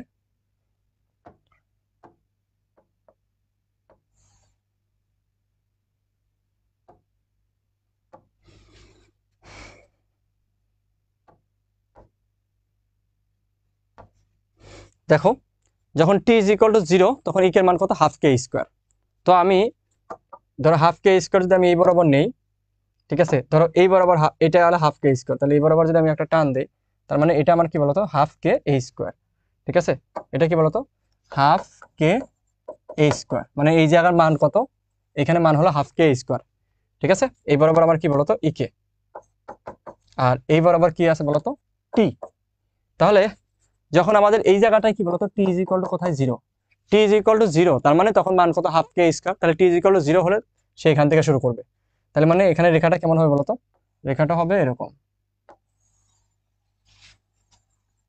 ঠিক আছে। তাহলে এখানে একটু খেয়াল করে দেখো, এখান থেকে শুরু হয়েছে, তার মানে এই জায়গায় এটা অর্ধেক এটা অর্ধেক, তাহলে এখানে আমার কি বলতো, এটা কি আমাদের বলতো, এটা হলো বড় টি। আর অর্ধেক মানে এখানে এটা কত বলতো আমাদের, এটা হলো, এটা হলো তোমার t/2, এটা কি t/2, এখানে কি ছিল t/4, এটা কি ছিল বলতো, ছিল 3t/4। তাহলে খেয়াল করে দেখো, এখন আমি দুইটাকে একসাথে করব, হ্যাঁ। দেখো ইউ এর ক্ষেত্রে কি ছিল, ইউ এর ক্ষেত্রে যা ছিল, এইখানে ইউ আমাদের কি নিচ থেকে শুরু হয়েছে, আর কারণ কি আমাদের সূত্র দেখে আমরা বুঝতেছি সাইন ছিল, আর এখানে কি কজ, তার মানে উল্টা, ঠিক আছে। সো আমাদের উপর থেকে শুরু হয়েছে। এখন এটাকে আমি যান্ত্রিক শক্তি নিত্যতা যদি আমি দেখি, যান্ত্রিক শক্তি নিত্যতা যদি আমরা দেখি, তাহলে দুইটা চিত্র আমি আঁকাবো দুই সাইড দিয়ে। দেখো আমি দুইটা আগে এখানে যান্ত্রিক শক্তি নিত্যতা আমি দুইটার ক্ষেত্রে দেখাবো, দুইটার ক্ষেত্রে দেখাবো।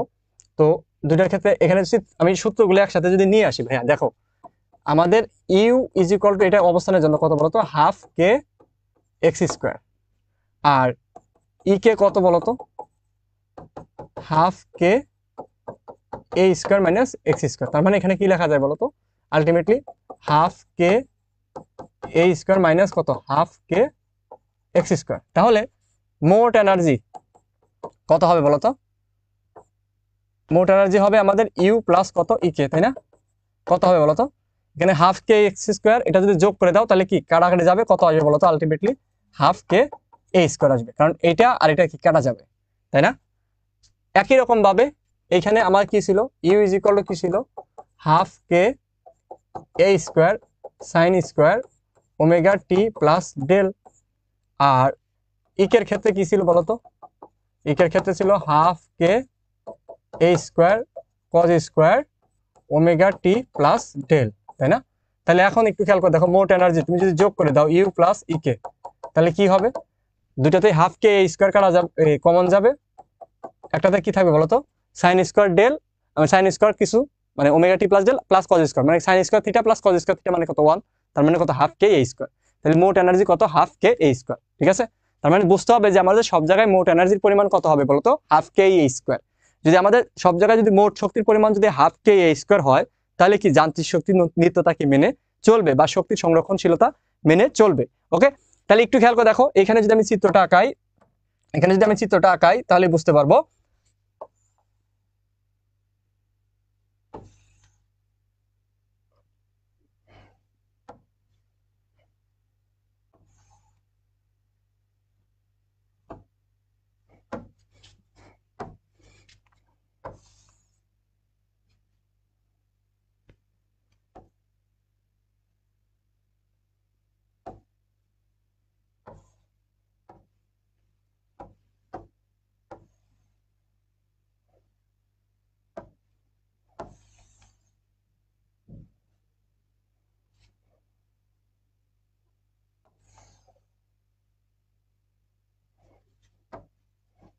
ঠিক আছে, দেখো এখানে আমার কত, এক্স ইজ ইকুয়াল টু কত 0, ঠিক আছে, এক্স ইজ ইকুয়াল টু কত 0। ওকে, এটা ধরো কি plus A, x is equal to কত প্লাস এ, এখানে কি বলতো এক্স ইজ ইকুয়াল টু কি, এখানে এক্স ইজ ইকুয়াল টু কি মাইনাস এ, ঠিক আছে। তো আমাদের একটু আগে আমরা কিন্তু দেখছি আমাদের কি হবে বলতো, গতি শক্তি যেটা, গতি শক্তি কি বলতো আমাদের এক্স ইজ ইকুয়াল টু যদি কি হয় 0 হয়, তাহলে গতি শক্তি কোথায় থাকে বলতো, সাম্যাবস্থায় গতি শক্তি কোথায়, উপরে। তার মানে আমাদের গতি শক্তির রেখাটা কেমন হবে, গতি শক্তির রেখাটা, গতিশক্তির রেখাটা, গতিশক্তির রেখাটা কি হবে, গতিশক্তি ধরো এখানে আমাদের গতিশক্তি, তো গতিশক্তির রেখাটা কেমন হবে, এটা কি দেখা যাবে, আচ্ছা লাল নেই, লাল আর সাদা নেই, তাহলে আমাদের গতিশক্তি কেমন হবে বলতো, এরকম আমরা একটু আগে দেখছি, এরকম, এটা কি গতিশক্তি। আর বিভব শক্তির ক্ষেত্রে কি হয় বলতো, এক্স ইজ ইকুয়াল টু 0 মানে সেটা কি এখানে, আর এক্স ইজ ইকুয়াল টু এ তে আর মাইনাস এ তে আর কি প্লাস এ তে কোথায় থাকে, হাফ কে স্কোয়ার। তাহলে আমাদের বিভব শক্তির ক্ষেত্রে কি হবে, ধরো সাদাটা বিভব শক্তি, তাহলে কি হবে বলতো এখানে আমাদের এরকম, ঠিক আছে। একটু ভালোভাবে আঁকাইতে হবে আর কি, বইতে তোমরা একটু দেখবা এরকম হয়, ঠিক আছে, ভালো হলো না।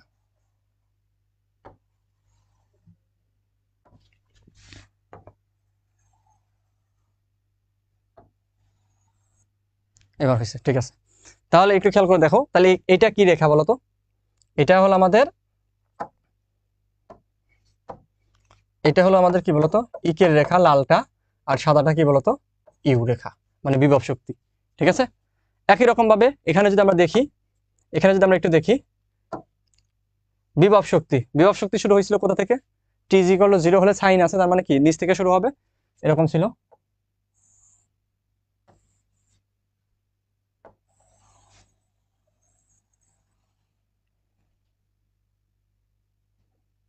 বেশি হয়ে গেছে, আর একটু চাপাই দিতে হবে।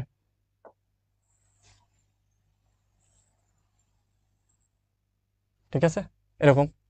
আর আমার ইকের ক্ষেত্রে শুরু হয়েছিল কোথা থেকে? এখান থেকে।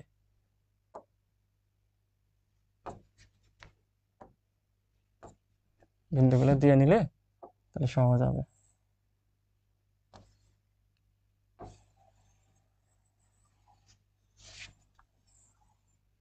এই আর কি। তাহলে এখানে আমরা কি লিখতে পারি বলতো? দেখো একদম শেষ, এখান থেকে কিন্তু প্রশ্ন আসবে। তাহলে এখানে লাল যেটা, এটা ছিল আমার কি বলতো, ইউ, আর সাদাটা আমার কি বলতো, সাদাটা ছিল আমাদের, সাদাটা এখানে কি বলতো, আচ্ছা উপর থেকে শুরু হয়েছে, তার মানে এটা হলো আমাদের কি, ইকে। বুঝছো? সবাই বুঝছো কিনা বলো? একদম দিলাম, এই শক্তি সংরক্ষণশীল নীতি। তাহলে এখানে এই বরাবর কি বলতো আমাদের, টি। সো এখানে টি ইজ ইকুয়াল টু কত বলতো, 0। এটা কি বলতো, টি/4। এটা হলো কি, হ্যাঁ টি/4। এটা হলো কি আমাদের টি/2। এখানে এটা কি 3t/4। আর এটা কি আমাদের বলতো, একদম পূর্ণ পর্যায়কাল টি। ঠিক আছে। তো এই বিভিন্ন সময়ে তোমাকে বের করে করে দেখাইতে হবে সমীকরণ থেকে। সবাই একটু বইটা তোমরা একটু খুললেই সব দেখতে পারবা। তো এতটুকু তোমরা বুঝছো কিনা সবাই একটু ফার্স্ট কমেন্টে জানাও যে এটা ক্লিয়ার কিনা। সবাই একটু ফার্স্ট কমেন্টে জানাও এটা ক্লিয়ার কিনা।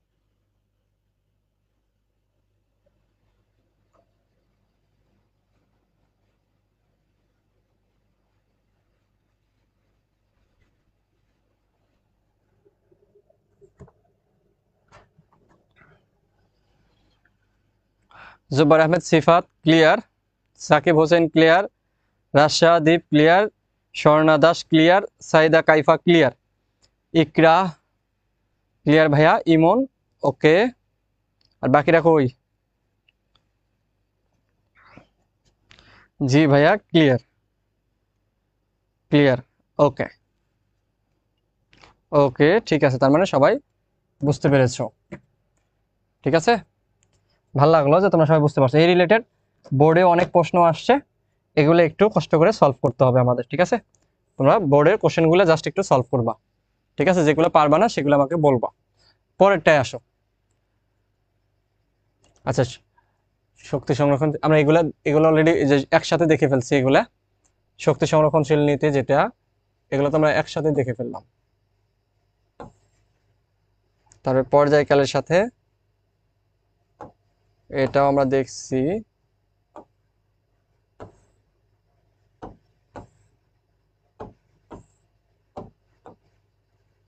এগুলো দেখলাম।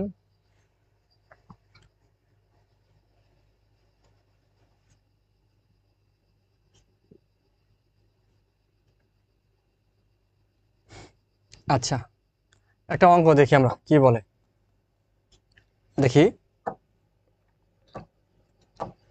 কি বলে। একটি সরল দোল গতির মোট শক্তি কত ই? সরণ যখন বিস্তারের অর্ধেক, তখন কত অংশ গতিশক্তি, কত অংশ বিভব শক্তি হবে?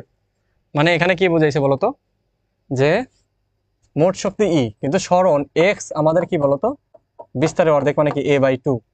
তাহলে a বাই যদি 2 হয় তাহলে আমাদের দেখো u ইজ ইকুয়াল টু কত বলতো হাফ কে a স্কোয়ার, তো সরি হাফ কে এক্স স্কোয়ার ছিল, হাফ কে এক্স স্কোয়ার। তাহলে এখানে এক্স এর মানটা যদি বসায় দাও কত হবে হাফ কে a বাই 2 তার হোল স্কোয়ার। তাহলে এখানে কি পাবো বলতো half K a square by কত 4, ঠিক আছে। সো এখানে আমি কি লিখতে পারি, এই 4 এই পাশে গুণ হয়ে গেলে কত হবে বলতো 1/8 কে a স্কোয়ার, ঠিক আছে। এটা কি পাইলাম আমি ইউ পাইলাম। এখন আসো কে কত হবে half K a square minus x square. তাহলে মান যদি বসায় দাও half K a square minus x এর মান কত a বাই 2, তাহলে কত a by 2 square, a by 2 whole square মানে কত a স্কোয়ার বাই কত 4, তাই না। একবারই লিখে দিলাম আমি। তাহলে এখানে লসাগু করলে কত হবে 4a square minus a square মানে কত 3a স্কোয়ার বাই 8, তাহলে কত হবে আমাদের 1/2 কে 4a square minus a square মানে কত 3a স্কোয়ার বাই কত 4। সো এখানে আমার কি হবে বলতো 3/8 কে a স্কোয়ার, বুঝছো। এই তো এইগুলো আমাদের কি এমসিকিউতে লাগতে পারে, সাধারণত এমসিকিউতে লাগতে পারে। ওকে, একদম সহজ জিনিস। এখন আসো আমরা পড়বো কি বলতো সরল দোলক।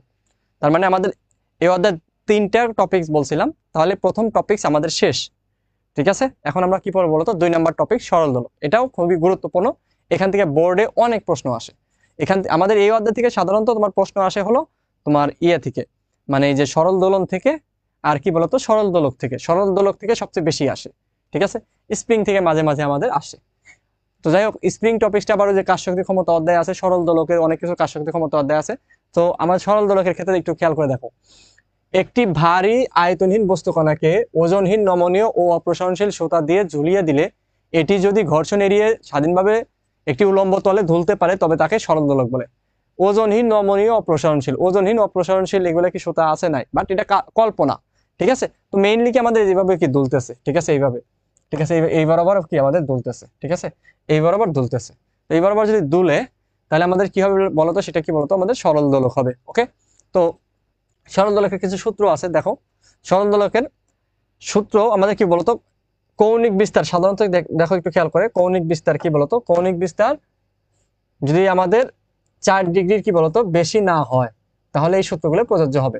তাহলে 4 ডিগ্রি বেশি হলে কিন্তু হবে না, 4 ডিগ্রি বেশি কমের মধ্যে থাকতে হবে, ঠিক আছে, মনে রাখবা। প্রথম সূত্রটা কি, কৌণিক বিস্তার ক্ষুদ্র হলে এবং দোলকের কার্যকরী দৈর্ঘ্য অপরিবর্তিত থাকলে কোনো নির্দিষ্ট স্থানে একটি সরল দোলকের প্রতিটি দোলনের জন্য সমান সময় লাগে, অর্থাৎ দোলনকাল কৌণিক বিস্তারের উপর নির্ভর করে না। এই যে একটু খেয়াল রাখতে হবে, এই যেটা এটা মনে রাখতে হবে, ঠিক আছে, এই লাইনটা আমাদের মনে রাখতে হবে অবশ্যই, বুঝছো, যে কি বলতো দোলনকাল, সরল দোলকের দোলনকাল কৌণিক বিস্তারের উপর কি বলতো নির্ভর করে না। তোমাকে বললো যে কোশ্চেনে ধরো এমসিকিউতে লেখা থাকলো যে কৌণিক বিস্তার 2 গুণ করা হলো, 3 গুণ করা হলো, তাহলে সরল দোলক কত হবে। কৌণিক বিস্তার তুমি যত গুণই করো না কেন দোলনকাল আমার কোনো পরিবর্তন হবে না, বুঝছো, এটা কিন্তু মনে রাখতে হবে। তাহলে আমার দোলনকাল, সরল দোলকের দোলনকাল কৌণিক বিস্তারের উপর নির্ভর করে না। দৈর্ঘ্যের সূত্র, দৈর্ঘ্যের সাথে কি সম্পর্ক জাস্ট এটা মনে রাখবা, দৈর্ঘ্যের সাথে হলো যে বর্গমূলের সমানুপাতিক, বর্গমূলের কি বলতো সমানুপাতিক, ঠিক আছে। যখন আমার জি কি থাকবে ধ্রুব থাকবে, মূলত এখানে আমাদের জি আর এল নিয়ে খেলা তোমরা জানো অলরেডি। আর জির সাথে সম্পর্ক কি বলতো বর্গমূলের ব্যস্তানুপাতিক, এল এর সাথে বর্গমূলের সমানুপাতিক।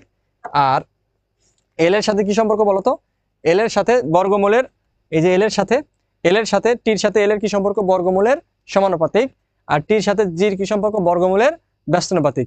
আর ভরের সূত্র, কৌণিক বিস্তার ক্ষুদ্র হলে কার্যকরী দৈর্ঘ্য অপরিবর্তিত থাকলে একটি সরল দোলকের দোলনকাল ববের ভর, আয়তন, উপাদান ইত্যাদির উপর নির্ভর করে না।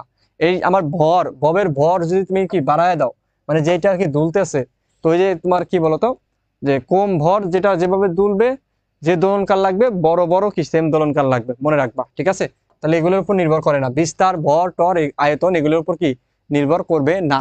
তাহলে দোলনকাল নির্ভর করবে কিসের উপর বলতো, দৈর্ঘ্যের উপরে, আর কিসের উপরে বলতো জির উপরে। তাহলে দৈর্ঘ্যের সাথে কি সম্পর্ক, ঠিক আছে, দৈর্ঘ্যের সাথে আমাদের সম্পর্ক কি বলতো, আমাদের কি ছিল আমি লিখি, দৈর্ঘ্যের সাথে আমাদের কি সম্পর্ক বলতো, দৈর্ঘ্যের সাথে সম্পর্ক হলো বর্গমূলের সমানুপাতিক, আর জির সাথে সম্পর্ক কি বলতো বর্গমূলের ব্যস্তানুপাতিক, ঠিক আছে। তাহলে এই দুইটা আমি একসাথে কি লিখতে পারি বলতো, টি প্রপোর্শনাল তাহলে টি প্রপোর্শনাল কত, রুট ওভার কত, এল বাই জি। এটা সিঙ্গেলি যদি আমরা যদি দেখি T1 by T2 is equal to কত, রুট ওভার কত, L1 বাই L2। এখানে কি বলতো, T1 বাই T2 অর্থাৎ জির পরিবর্তন হবে, মানে কি একটা সরল দোলককে তুমি এক স্থান থেকে অন্য স্থানে নিয়ে যাবা, কিন্তু সরল দোলক একটাই, তাহলে কি দৈর্ঘ্য সেম না, দৈর্ঘ্য সেম। তাহলে কি হবে আমাদের তখন ব্যস্ত আনুপাতিক, মানে কি বলতো T1 উপরে থাকলে তাহলে রুট ওভার G1 করে নিচে।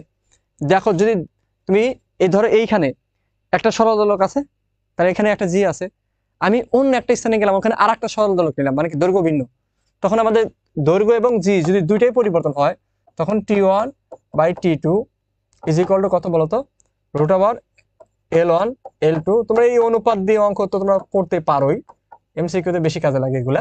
সো এই জিনিসগুলো একটু খেয়াল রাখতে হবে, ঠিক আছে। তাহলে দেখো আমাদের যে অনুপাতগুলা, যখন আমাদের শুধুমাত্র কি বলতো দৈর্ঘ্য পরিবর্তন হবে তখন ওইটা, আর যখন অভিকর্ষ ত্বরণ পরিবর্তন হবে এটা, ঠিক আছে। এখন একটু খেয়াল করে দেখো যে এখানে এই জায়গা থেকে আমাদের কি দৈর্ঘ্য পার্সেন্টেজ বৃদ্ধি করতে পারে, দৈর্ঘ্য ধরো 50% বৃদ্ধি করলো, পর্যায়কাল কত বৃদ্ধি পাবে, এগুলো করতে বলতে পারে। আচ্ছা ওটা করে দিচ্ছি। এখানে আমাদের আর পার্সেন্টেজ আরো কিছু অঙ্ক আছে। এখানে দেখো টির সাথে জির কি সম্পর্ক, আলাদাভাবে যদি এটা ব্যাখ্যা করি তাহলে কত বলতো, রুট ওভার কত 1 বাই জি। তাহলে আমরা জানি আবার জি প্রপোর্শনাল কত, এম বাই আর স্কোয়ার, তাই না, g is equal to g m by r square ছিল। তাহলে এখানে যদি মানটা বসায় দাও তাহলে কি হবে বলতো, টি প্রপোর্শনাল কত বলতো, টি প্রপোর্শনাল কি আসতেছে বলতো, এখানে 1 by root over m by কত আর স্কোয়ার। তাহলে আর স্কোয়ার কই যাবে, উপরে যাবে, রুটের উপরে, তার মানে সেখানে শুধু আর থাকবে। সো এটাকে আমরা কি লিখতে পারি, টি প্রপোর্শনাল কি বলতো, রুট ওভার আর স্কোয়ার মানে কি শুধু আর বাই কত, রুট ওভার কত এম। বুঝছো, ধরো তোমাকে অন্য একটা গ্রহ বা চাঁদে নিয়ে গেলাম, সেখানে আমার পর্যায়কাল কত টিএম, আর পৃথিবীতে দোলনকাল কত টি, ইজ ইকুয়াল টু কত, দুইটার যদি অনুপাত করো তাহলে কি হবে, টির সাথে আর এর কি সম্পর্ক, ব্যাসার্ধের কি সম্পর্ক, দূরত্বের কি সম্পর্ক বলতো, সমানুপাতিক। আর ভরের সাথে কি সম্পর্ক হয়ে গেল, ভরের সাথে কি সম্পর্ক, বর্গমূলের ব্যস্তানুপাতিক। তাহলে এখানে আমার কি হবে বলতো, আর এম নিচে কত আর ই ইন্টু এম, যেহেতু আমাদের ব্যস্তানুপাতিক তাহলে এখানে হবে কি এম ই বাই কত হবে এখানে এম এম। বুঝছো, এই যে সূত্রটা অনেক কাজে লাগবে, অনেক, ঠিক আছে। এখান থেকে একটু খেয়াল করে দেখো, টির সাথে আর কি সম্পর্ক, সমানুপাতিক। তাহলে টির সাথে আর যদি সম্পর্ক হয় সমানুপাতিক, তাহলে আমাদের কি হবে বলতো, ধরো তুমি যখন পাহাড়ের উচ্চতায় যাবা, পাহাড়ে আর একটা স্লাইড নেই, পাহাড়ে, তাহলে পাহাড়ে আছে কি, পাহাড়ে পাহাড়ে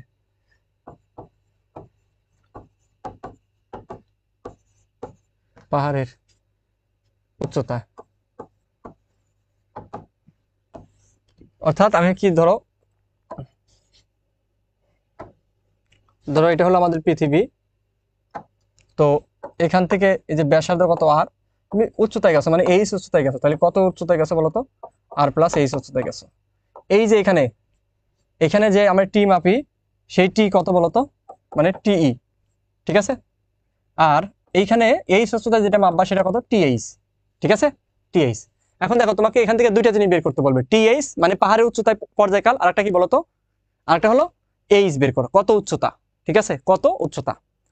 একটু খেয়াল করে দেখো, সবাই একটু খেয়াল করে দেখো, এখানে আমাদের টির সাথে আর এর কি সম্পর্ক বলতো, সমানুপাতিক না, টির সাথে আর এর কি সম্পর্ক, সমানুপাতিক। তাহলে এখানে থেকে খেয়াল করে দেখো, t h by t e is equal to কি লেখা যায় বলতো, আর প্লাস এইচ বাই কত আর না, ঠিক আছে। এটা লেখা যায় কিনা বলতো, লেখা যায়। তাহলে এইখান থেকে আমি যদি ভাগ করে দেই, আমরা কি লিখতে পারবো, t h by t is equal to r by r, মানে কি 1 প্লাস এইচ বাই আর। এই যে সূত্রটা, এই যে সূত্রটা, এই সূত্রটাই আমাদের জন্য অনেক ইম্পর্টেন্ট, ঠিক আছে। তারপরে আসো যে আমাদের কি এখান থেকে এইচ বের করব, এটাকে এই পাশে নিয়ে যাও, এটাকে ওই পাশে দিয়ে দাও, তাহলে কি হবে, h by r is equal to 1 minus কত, টি এইচ বাই কত টি, মানে আমি সাইড চেঞ্জ করলাম, এটা এই পাশে আনলাম, ওটা ওই পাশে দিলাম, ঠিক আছে।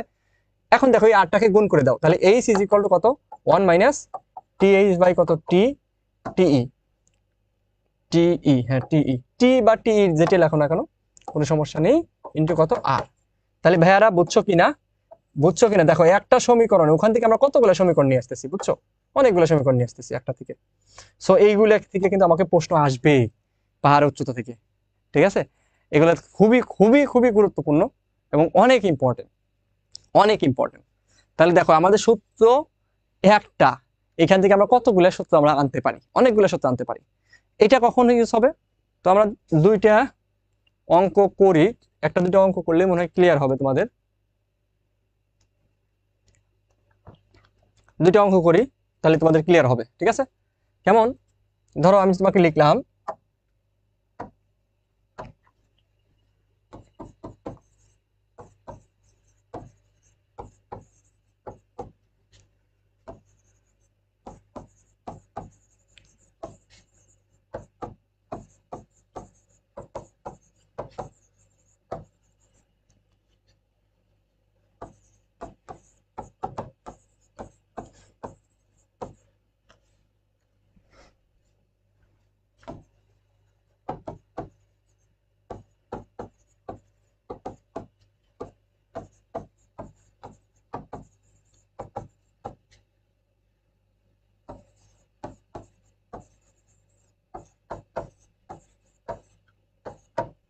বোঝার চেষ্টা করো। কোন সরল দোলকের পর্যায়কাল 50% বৃদ্ধি করলে দৈর্ঘ্য পরিবর্তন হবে কতটুকু? দৈর্ঘ্য পরিবর্তনটা চাইছে। তাহলে এখানে আমাদের কিভাবে করবো এই অঙ্কটা? এই অঙ্কটা আমাদের একটু খেয়াল করে দেখো। ধরো এটার আমার কি আদি পর্যায়কাল কত? মনে করো T1, পরিবর্তিত পর্যায়কাল T2 কত বলতো? 50% বৃদ্ধি করছে। সবাই খেয়াল করে দেখো, এখানে কিন্তু আমাকে বলতে পারতো দৈর্ঘ্য 50% বৃদ্ধি করা হয়। দৈর্ঘ্য 50% বৃদ্ধি করলে তাহলে কি করতে বলতো? তখন দৈর্ঘ্য আমি ধরলাম। এখন পর্যায়কাল 50% বৃদ্ধি করছে, তার মানে কি আগে যা ছিল তার সাথে কি বলতো 50%, মানে T1 এর 50%, T1 এর 50%। তো এই যে তোমার প্রথমে T1টা কিন্তু তোমার যোগ করতে হবে, মানে T1 এর সাথে T1 এর কত 50% বৃদ্ধি করছে, মানে আগে যে মান ছিল ওইটার সাথে আরো 50% বাড়ছে।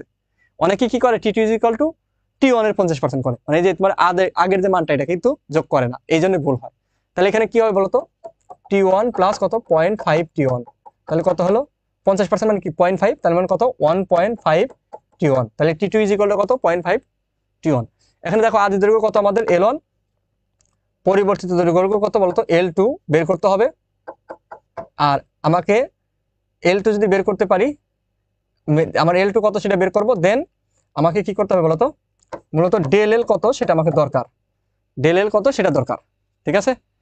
ডেল এলটা দরকার, মানে পরিবর্তন কতটুকু, মানে ডেল এল চাইছে। সো ভাইয়া দেখো একটু খেয়াল করে দেখো, তুমি জানো টি সমানুপাতিক কত?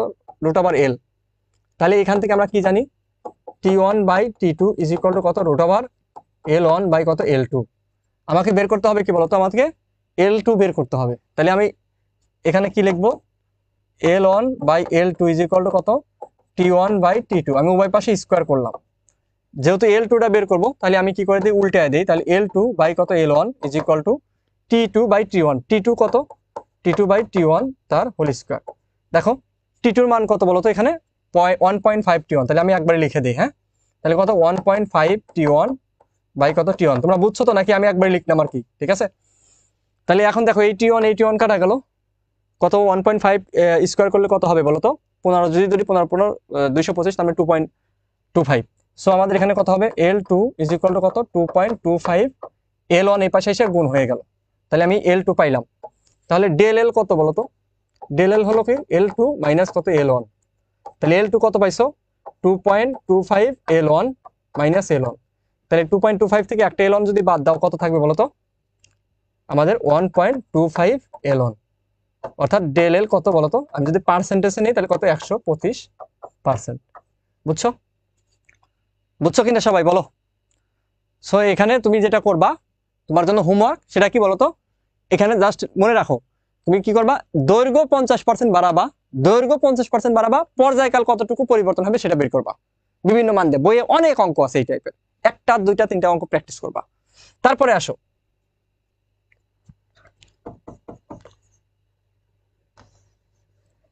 আচ্ছা তার আগে তোমাদেরকে সেকেন্ড দোলকটাকে পড়ায়নি। সেকেন্ড দোলক মানে কি বলতো? টি কয় সেকেন্ড? 2 সেকেন্ড। সোজা কথা মনে রাখবা, যে দোলকের দোলনকাল পৃথিবীতে 2 সেকেন্ড, মানে এটা ফিক্সড, এটা স্পেশাল দোলক, ঠিক আছে? নর্মাল দোলকের দোলনকাল যে কোনোটাই হতে পারে, কিন্তু সেকেন্ড দোলক মানে তার দোলনকাল অবশ্যই কয় সেকেন্ড? 2 সেকেন্ড, ঠিক আছে? দোলনকাল কয় সেকেন্ড বলতো? 2 সেকেন্ড। তার মানে 2 সেকেন্ডে সে কি বলতো কি করবে, দুইটা অর্ধ দোলন দিবে, মানে 2 সেকেন্ডে সে একটা পূর্ণ দোলন দিবে, তাই না? পূর্ণ দোলন দিতে যে সময় লাগে, তার মানে সেটা কি বলতো, সেকেন্ড দোলকের দোলনকাল। তার মানে এখানে 1 একটি পূর্ণ দোলন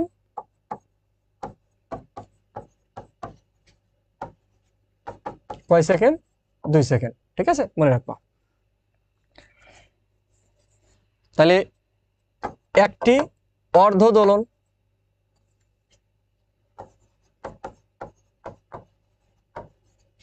কয় সেকেন্ড, 1 সেকেন্ড। তাহলে সেকেন্ড দোলকের 1 সেকেন্ড মানে কি বলতো, 1 সেকেন্ডে সে কয়টা দোলন দেয়, একটা অর্ধ দোলন দেয়, মনে রাখবা। সেকেন্ড দোলক 1 সেকেন্ডে কয়টা অর্ধ দোলন দেয়, একটা। ঠিক আছে, এখন আসো ধরো একটা অঙ্ক করি, কি বলতো,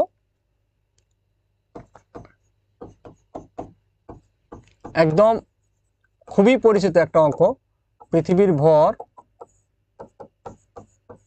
চাঁদের ভরের 81 গুণ, তারপরে পৃথিবীর কমা দেই 81 গুণ পৃথিবীর ব্যাসার্ধ চাঁদের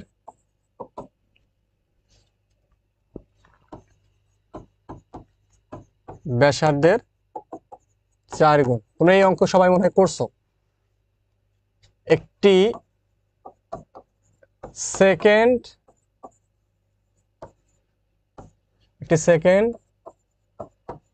দোলককে চাঁদে নিয়ে গেলে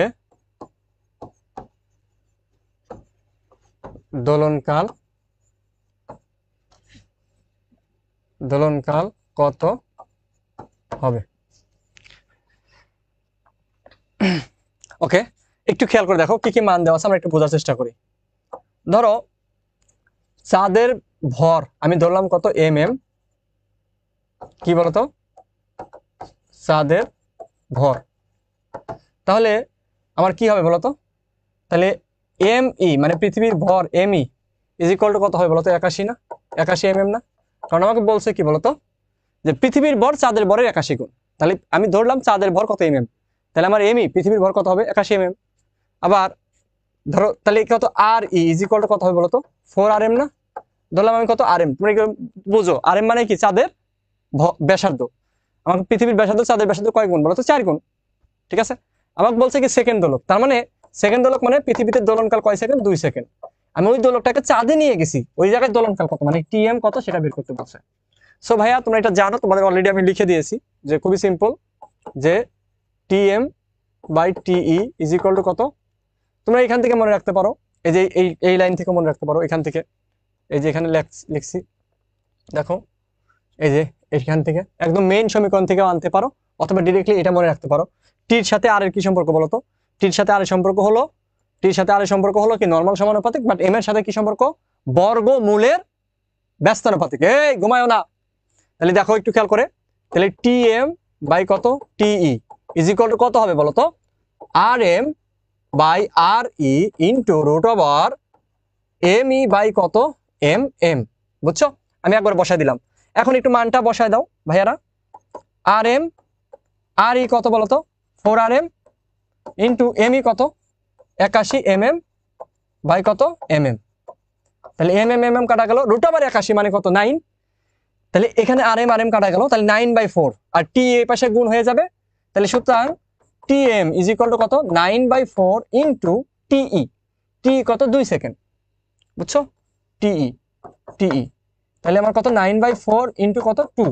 তাহলে এটা কাটলে কত হয়, 2 দ্বারা 9 কে কাটলে কত হয় বলতো, 4.5। তার মানে কত, 4.5 সেকেন্ড, 9/2 বা 4.5 সেকেন্ড। তাহলে এই অঙ্কটা কিন্তু একদম খুবই স্পেশাল একটা অঙ্ক, সব বইয়ে আছে এবং বোর্ডেও আসছে। বুঝছো, বোর্ডেও আসছে। এখন এই টাইপের অঙ্ক তুমি যদি আসে, কিভাবে করবা, root tm by t is equal to কত, রুট ওভার ভরের গুণ বাই কি বলতো, রুট ওভার ব্যাসার্ধের গুণ। বরের রুট আবার কত? বরের গুণ আর ব্যাসার্ধের গুণ তো ফাঁকা থাকবে, হ্যাঁ ফাঁকা থাকবে, ব্যাসার্ধের গুণ, ব্যাসার্ধের গুণ। এমসিকিউ, অনলি ফর কি এমসিকিউ, ঠিক আছে, এভাবে করবা। তাহলে টিএম বাই টি কত? রুট ওভার বরের গুণ কত? 81, রুট ওভার 81 বাই কত? 4, মানে 9/4। সো টি ওই পাশে গুণ হয়ে যাবে, শেষ। একদম শর্টকাট এমসিকিউ করা যাবে। ওকে, তো এটা বুঝছো কিনা সবাই একটু কমেন্টে লেখো, এটা বুঝছো কিনা। তোমাদের অনেকক্ষণ ধরে কমেন্ট পড়ি না, দেখি কি অবস্থা, কি অবস্থা তোমাদের।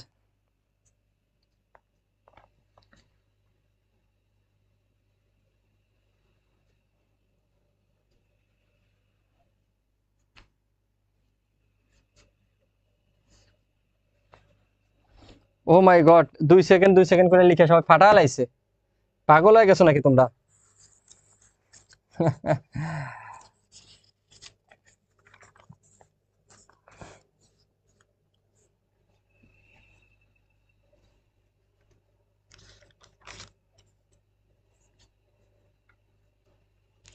তারপরে এখান থেকে আমাদের গড়ি, স্লো, ফাস্ট, এগুলো আমাদের পড়ায় ফেলছি।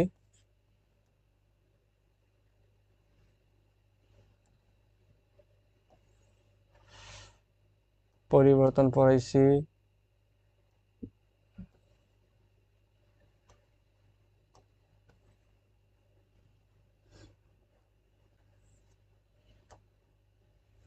আচ্ছা, লেখচিত্রটা যদি আমরা একটু দেখি, লেখচিত্রটা একটু দেখি, দেখো টি সমানুপাতিক কত? রুট ওভার এল। তাহলে এখানে আমাদের কি হবে? এল সমানুপাতিক কত, মানে স্কোয়ার যদি করে দিই তাহলে কত? টি স্কোয়ার। তাহলে আমাদের এখান থেকে যদি আমাদের কিছু লেখচিত্র আছে, ধরো এবার আবার তুমি এল নিলা, এবার আবার টি নিলা, তাহলে কেমন হবে বলো তো? এটা হবে এরকম, ঠিক আছে, কারণ এটা পাওয়ার বেশি, সমানুপাতিকের যার পাওয়ার বেশি সেই অক্ষ ঘেঁষে যাবে। এবার আবার এল নিলা, এবার আবার কি নিলা বলো তো? টি স্কোয়ার নিলা, তাহলে কেমন হবে? এরকম। এল এর সাথে টির কি সম্পর্ক বলো তো? বর্গের সমানুপাতিক, বা টি স্কোয়ারের সাথে কি সম্পর্ক? ডিরেক্ট সমানুপাতিক। যাই হোক, গ্রাফ নিয়ে কথা বলবো না এই জন্য, কারণ গ্রাফের উপর আমার একটা ক্লাস নেওয়া আছে। গ্রাফ নিয়ে যারা প্যারা খাও, ঠিক আছে, আমার এই যে আলটিমেট ফিজিক্স চ্যানেলে যাবা, গিয়ে দেখবা গ্রাফের উপর একটা ক্লাস নেওয়া আছে। ওই ক্লাসটা যদি তোমরা করো, কোনো গ্রাফ নিয়ে কোনো সমস্যাই থাকবে না। 40 মিনিটের একটা ক্লাস আছে, সময় সুযোগ করে করে নিও, ঠিক আছে, কারণ গ্রাফ থেকে কিন্তু আমাদের এমসিকিউ আসবে। আচ্ছা, সময় নির্ণয় যেটা, এটা কি বলতো? স্লো বা ফাস্ট। ধরো তুমি পাহাড়ের উচ্চতায় নিলা, সেটা স্লো চললো বা ফাস্ট চলো, যাই চলুক না কেন, যে কোনো জায়গায় ধরলাম কি বলতো? এন সেকেন্ড লিখে দেয়, একদম বাংলা কথায়, একদম সহজ শর্টকাট, ঠিক আছে, এন সেকেন্ড। স্লো, ফাস্ট বা স্লো চললে,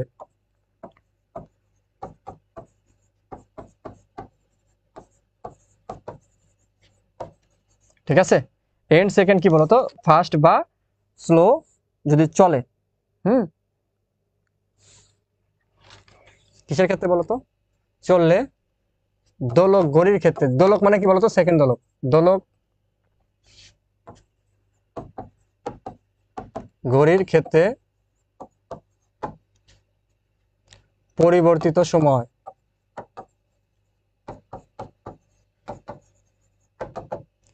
টি প্রাইম ইজ ইকুয়াল টু কত? 2 ইন্টু 86,400, মানে একদিনে, ভাই কত বলতো আমাদের? 86,400 plus minus n, plus minus n, বুঝছো? Plus minus n. যদি আমাদের ফাস্ট চলে বা দ্রুত চলে তাহলে কি বলতো? প্লাস, মনে রাখবা, দ্রুত চললে কি হবে বলতো? এখানে প্লাস। আর যদি যারা বোঝো না তাদের জন্য এটা এটা লিখলাম আর কি, হ্যাঁ, এটা বোঝানোর আর অনেকেই আছে। কারণ কি দেখো, সে এন সেকেন্ড যদি স্লো চলে, তার মানে কি বলতো? তাহলে 86,400 মাইনাস এন, একদিনে, একদিনে কিন্তু, হ্যাঁ, এটা কিন্তু একদিনে, একদিনে কতটুকু সময় সে কি পরিবর্তিত সময়। যদি আমাকে 1 ঘন্টায় বলে তাহলে কি হবে বলতো? এখানে কিন্তু 86,400 জায়গায় কি হবে? 3600 হবে, কারণ 1 ঘন্টা মানে কি 3600 সেকেন্ড, এটা খেয়াল রাখো, ঠিক আছে। মানে যাই হোক, এটা মানে অনেকে অনেকভাবে শিখাবে, এটা খুবই সহজ ভাই, এটা জাস্ট মনে রাখবে, এটা এটা কষ্ট করে একটু মনে রাখবা। আমি এখানে 2 লিখলাম, কারণ কি বলতো? কারণ আমাদের ওই যে দোলক ঘড়ি 2 সেকেন্ড, এই জন্য। যদি নর্মাল ঘড়ি হইতো তার সেক্ষেত্রে আমার কিন্তু এখানে ওইটা লিখতাম, ঠিক আছে, টিই। ওকে, যাই হোক, তাহলে এই রিলেটেড আমাদের অঙ্ক সামনে আসে, তাহলে আমরা একটা অঙ্ক করি, অঙ্ক করা শুরু করি। দেখো এই যে সুন্দর একটা অঙ্ক, এই অঙ্কটা কি আমাদের ঢাকা বোর্ডের কোশ্চেন। কোন বোর্ডের কোশ্চেন বলো তো? এটা ঢাকা বোর্ডের একটা কোশ্চেন, খুবই খুবই সুন্দর একটা কোশ্চেন। হ্যাঁ, খুবই সুন্দর একটা কোশ্চেন। তো আমাকে এখানে একটু খেয়াল করে দেখো কি বের করতে বলছে। আমাকে এখানে কি বলছে, যে তোমরা আশা করি দেখতে পাচ্ছ, দেখতে পাচ্ছ কিনা, পাহাড়ের চূড়ায় অভিকর্ষ ত্বরণ নির্ণয় করো। মানে পাহাড়ের চূড়ায় অভিকর্ষ ত্বরণ, এটা আমরা মহাকর্ষ অভিকর্ষ অধ্যায়ে পড়েছি। ঠিক আছে, পাহাড়ের চূড়ায় কয়েক, ঠিক আছে, মানে এখানে দেখো এই যে এটা হলো আমাদের কি বলতো পৃথিবী, মানে পৃষ্ঠ আর কি, মানে সারফেস যেখানে আমরা আছি এখানে। ঠিক আছে, এখান থেকে 5 কিলোমিটার কি পাহাড়, আর নিচে কি আমাদের এই এ অবস্থান হলো কি পাহাড়ের উচ্চতা, আর বি হলো কি তোমার 5 কিলোমিটার নিচে। ঠিক আছে, 5 কিলোমিটার নিচে পাহাড়ের উচ্চতায় অভিকর্ষ ত্বরণ নির্ণয় করতে বলছে। পাহাড়ের উচ্চতায় কি বের করতে বলছে বলতো? আমাদের অভিকর্ষ ত্বরণ নির্ণয় করতে বলছে। আচ্ছা, তাহলে এখানে এটা তো মহাকর্ষ অভিকর্ষ অধ্যায় আমরা করে ফেলছি। ঠিক আছে, কেমন বলতো? GH/G ইজ ইকুয়াল টু কত? R/R+H তার হোল স্কয়ার। তাহলে GH ইজ ইকুয়াল টু কত বলতো? আর মানে আর এর মান বসাবা। ঠিক আছে, 6.4 ইন্টু কত, 10 কত 6 বাই আর এর মান কত 6.4 ইন্টু 10⁶ প্লাস এইচ এর মান কত 5 কিলোমিটার, মানে কত 5 ইন্টু 10 কিউব। এগুলো তো মনে করছি আমরা, তাই না? ইন্টু স্কোয়ার, আর এই জি এই পাশে এসে গুণ হয়ে গেল 9.8। ঠিক আছে, মান বসাই দাও, অ্যান্সার চলে আসবে কত দেখবা, 9.78 মিটার/সেকেন্ড স্কোয়ার। যাই হোক, এটা আমাদের মহাকর্ষ অভিকর্ষ অধ্যায়। এ ও বি স্থানের মধ্যে সরল দোলক অধিক ধীরে চলবে। আচ্ছা, এখন কি করতে হবে বলছে কি, উদ্দীপকে এ ও বি স্থানের মধ্যে কোথায় সরল দোলক অধিক ধীরে চলবে। একটু খেয়াল করে দেখো, ধীরে চলবে, ধীরে চলবে, ধীরে চলা মানে কি বলতো? টির মান বেশি হওয়া নাকি কম হওয়া। যদি ধীরে চলে তাহলে টির মান কি হবে বলতো? টির মান বেশি হবে নাকি কম হবে? সবাই একটু কমেন্টে লেখো তো দেখি।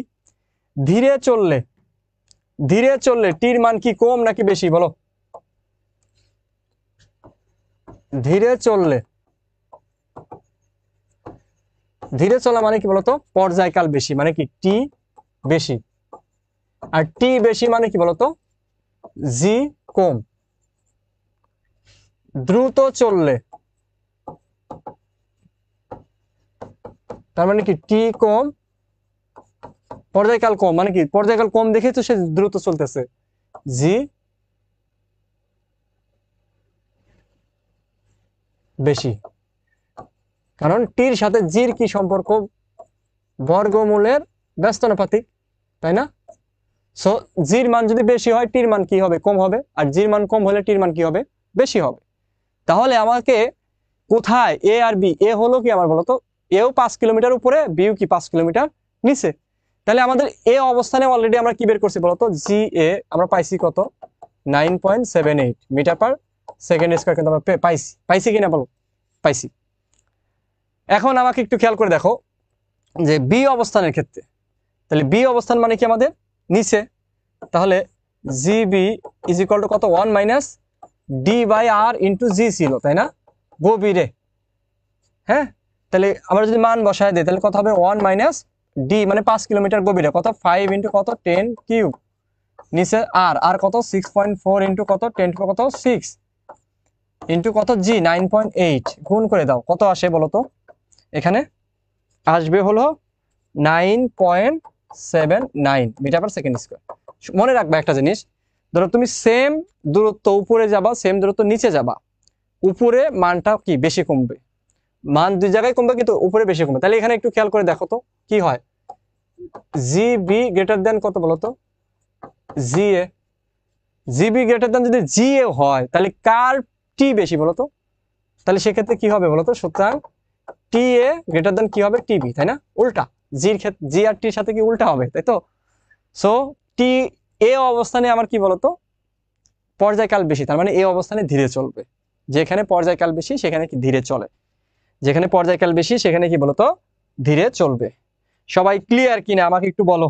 এটা কিন্তু খুবই গুরুত্বপূর্ণ একটা কোশ্চেন, এটা কিন্তু খুবই গুরুত্বপূর্ণ একটা কোশ্চেন। ক্লিয়ার কিনা? আজকে খালি পড়াচ্ছি পড়াচ্ছি, কারণ তোমাদের হাতে সময় কম।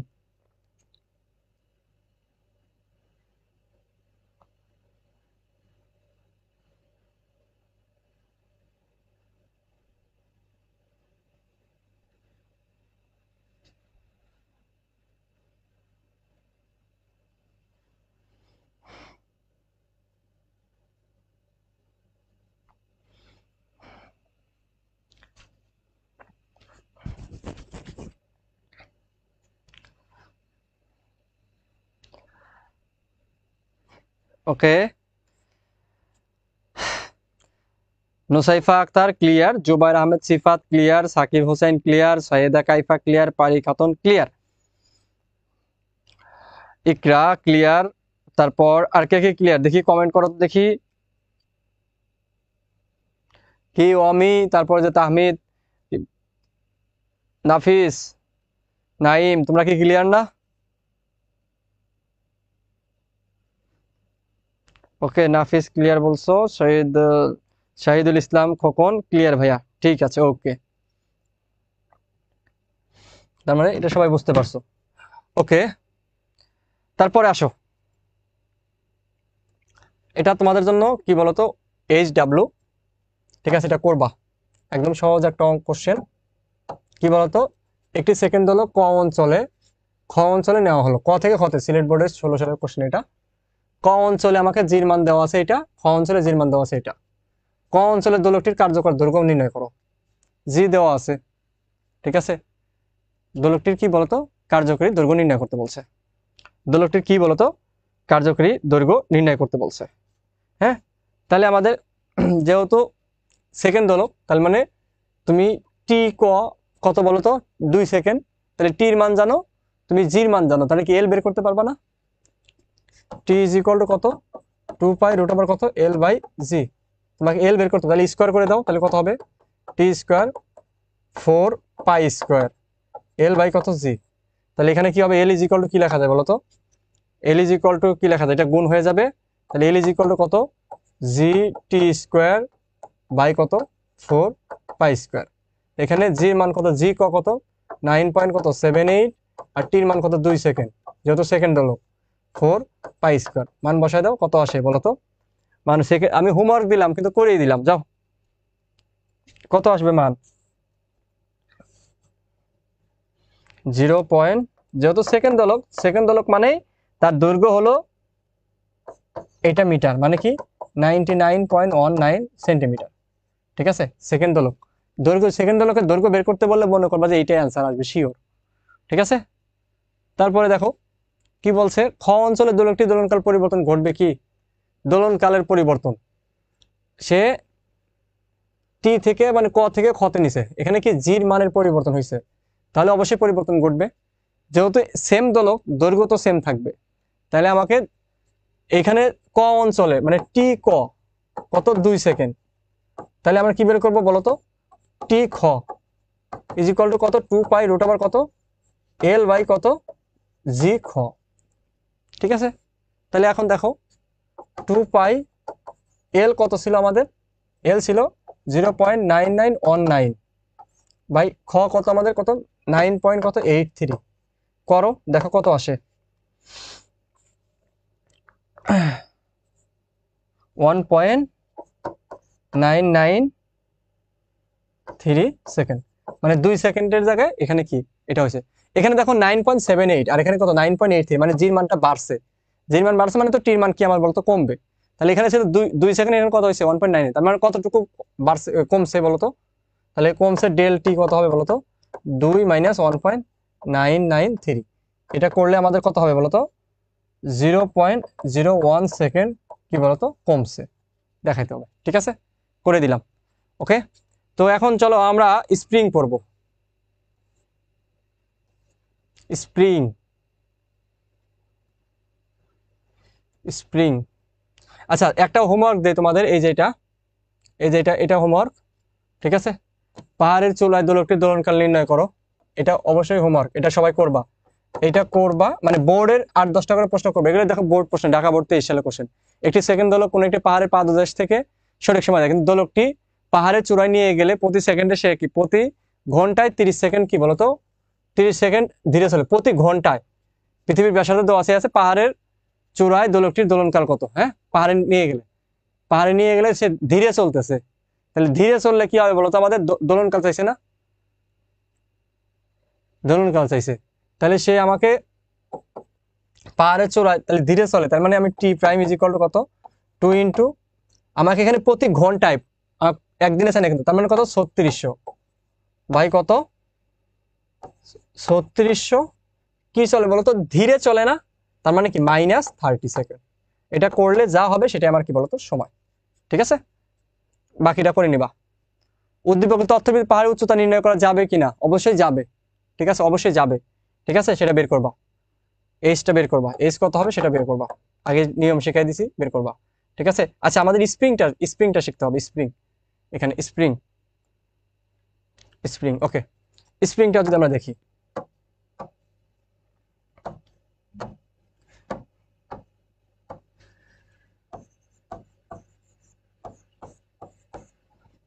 স্প্রিং, স্প্রিং এর পর্যায়কাল, স্প্রিং এর সমবায়, এগুলো একটু দেখতে হবে। ঠিক আছে, ওকে। তো স্প্রিং এর ক্ষেত্রে দেখো, একটা স্প্রিং কে ধরো, স্প্রিং এখানে তুমি কি করলা, এটাকে টেনে এদিকে টেনে ছেড়ে দিলা, তাহলে স্প্রিংটা তখন কি হবে বলতো? স্প্রিংটা তখন কি হবে? স্প্রিংটা তখন এরকম করবে না? এরকম আমাদের কি বলতো, উপরে উঠবে, মানে উপরে উঠবে নিচে নামবে, উপরে উঠবে নিচে নামবে, তাই না? ধরো উপরে নিচে নামবে, আবার কি বলতো উপরে উঠবে, নিচে নামবে, উপরে উঠবে, নিচে নামবে, উপরে, মানে এরকম এরকম করবে। ঠিক আছে, আর অনুভূমিক হলে এরকম করবে।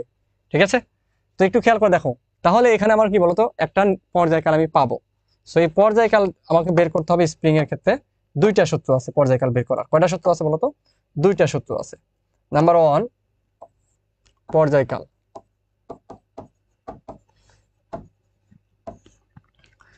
টি is equal to 2 pi root আবার কত,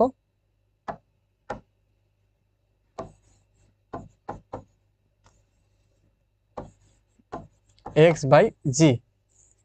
আর একটা হলো t is equal to 2 pi root আবার কত, ভর বাই কত, স্প্রিং ধ্রুবক কে। ঠিক আছে, এই তুমি যতটুকু বৃদ্ধি করলে সেটা হলো এক্স। ওকে, এই দুইটা সূত্র ইউজ করে আমাদের করতে হবে। পাশাপাশি এখানে স্প্রিং এর ক্ষেত্রে ভাইয়া, স্প্রিং এর ক্ষেত্রে তোমাকে যে জিনিসটা জানতে হবে সেটা হলো কি বলতো আমাদের,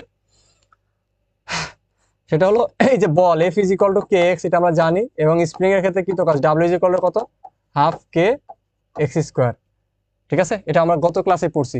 ঠিক আছে, এই যে এখানে একটা জিনিস হলো যে এই সরল দোলকের ক্ষেত্রে, হ্যাঁ, সরল দোলকের কি বলতো, সরল দোলকের যান্ত্রিক শক্তি নিত্যতা গত ক্লাসে পড়াইছি। ঠিক আছে, এটা কিন্তু আমাদের ইম্পর্টেন্ট, সরল দোলকের যান্ত্রিক শক্তি নিত্যতা।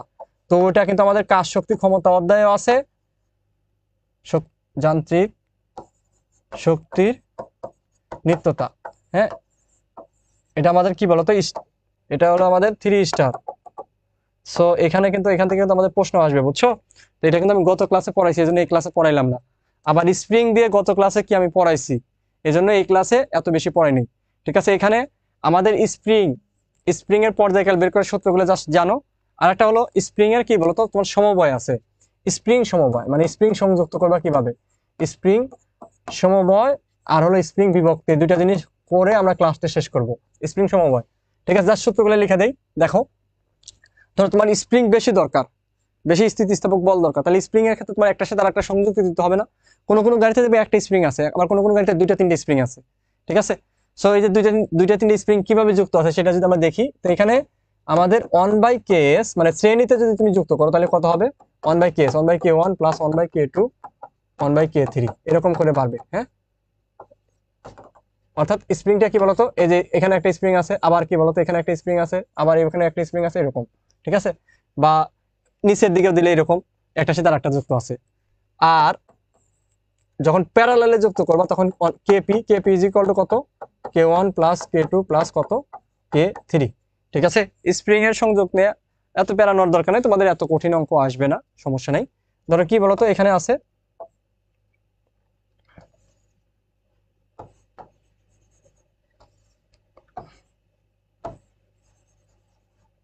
এটা, এবার আবার আরেকটা আছে, এই যে এটা কি বলতো সঙ্গে। আবার এরকম যদি থাকে, ধরো এখানে মাঝে একটা ভর আছে, আবার কি আছে বলতো এখানে আছে। তো এইরকমও কিন্তু আমাদের কি বলতো k1 k2, এটাও কিন্তু প্যারালালে। ঠিক আছে, k1 k2 এটাও প্যারালালে আছে। ঠিক আছে, এটাও কিন্তু প্যারালাল বিভিন্ন ভাবে থাকতে পারে। ঠিক আছে, তো এটা হলো আমার কি স্প্রিং এর সমবায়। এখন আসো স্প্রিং বিভক্তি, স্প্রিং বিভক্তি এমসিকিউতে আসে। স্প্রিং বিভক্তি,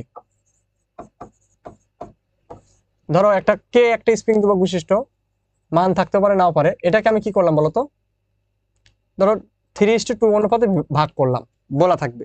তো আমি ধরে নিলাম এটা কত বলতো m1 কত m2 অনুপাত। আমি ধরলাম কত বলতো m1 m2 অনুপাত, যাতে তুমি যে কোনোটাই আসলে পারো। তাহলে এই অংশের আমাকে স্প্রিং ধ্রুবক কত k1, এই অংশের স্প্রিং ধ্রুবক কত k2। আমরা দেখব ছোট অংশের বেশি হবে নাকি বড় অংশের বেশি হবে। এখানে k1 মনে রাখবা এই দুইটা যে অনুপাতে ভাগ হবে, দুইটা অনুপাত উপরে যোগ হবে, তার মানে কি m1 প্লাস m2। এখন তুমি বের করতেছো কোন অংশের বলো তো, m1 এর না, তাহলে ওই অংশটা কোথায় হবে, নিচে। আর পুরা স্প্রিং এর যে স্প্রিং ধ্রুবক, ধরো কে স্প্রিং ছিল প্রথমে, ওইটা হবে গুণন কে। এটা মান দেওয়া থাকতে পারে, নাও থাকতে পারে। k2 কত হবে ভাইয়া, k2 হবে একই রকম উপরে, নিচে কি হবে বলতো আমাদের m2 দ্বারা ভাগ হবে, বুঝছো, ইনটু কি বলতো আমাদের কে। তাহলে এখানে দেখো 2:3 অনুপাত যদি করো তাহলে কত হবে বলতো, 2 + 3 মানে কত, 5 বাই কত, 5/3 কে। আর k2 কত বলতো, উপরে হবে 5, k2 2 কে। তাহলে বলতো কোনটা বড়, k2 বড় না? তাহলে এখানে কি বলতো, k2 গ্রেটার দেন কত, k1। তার মানে মনে রাখবা ছোট অংশের স্প্রিং ধ্রুবক বেশি।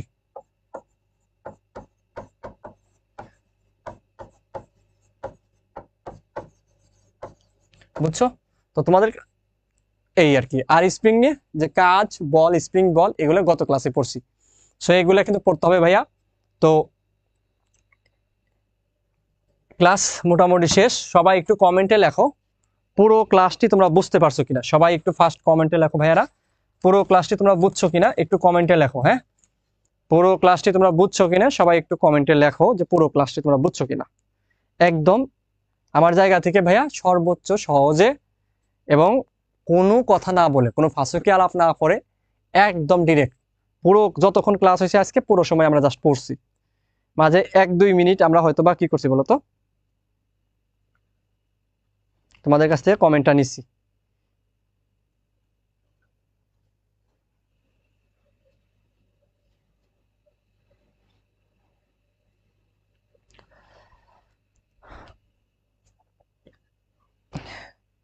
জোবার আহমেদ সিফাত ক্লিয়ার, ওকে। রাজ শাহদীপ ইয়েস, ইকরা ক্লিয়ার।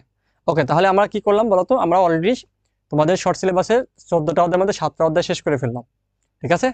আমি 20 তারিখের মধ্যে আরো, আজকে কয় তারিখ, 20 তারিখের মধ্যে এরকম ভাবে আরো 2টা-3টা ক্লাস নিব, বা 7টা বা 10টা অধ্যায় শেষ করব পরীক্ষার আগেই। আর পরীক্ষার মাঝে তোমাদের আমি কি ফার্স্ট পেপারে 2টা অধ্যায় বাকি রাখবো, ওটা পরীক্ষার মাঝে পড়াবো। আবার সেকেন্ড পেপারে 2টা বাকি রাখবো, ওটা পরীক্ষার মাঝে পড়া দেবো। সমস্যা নাই, ঠিক আছে, প্যারা নিও না। ভাইয়া আছে মানে তোমাদের জন্য যতটুকু দরকার, একটা অধ্যায় বাকি থাকবে না, সব অধ্যায় পড়াবো এবং পরীক্ষার মাঝে এমসিকিউ ক্লাসও নিব, ঠিক আছে।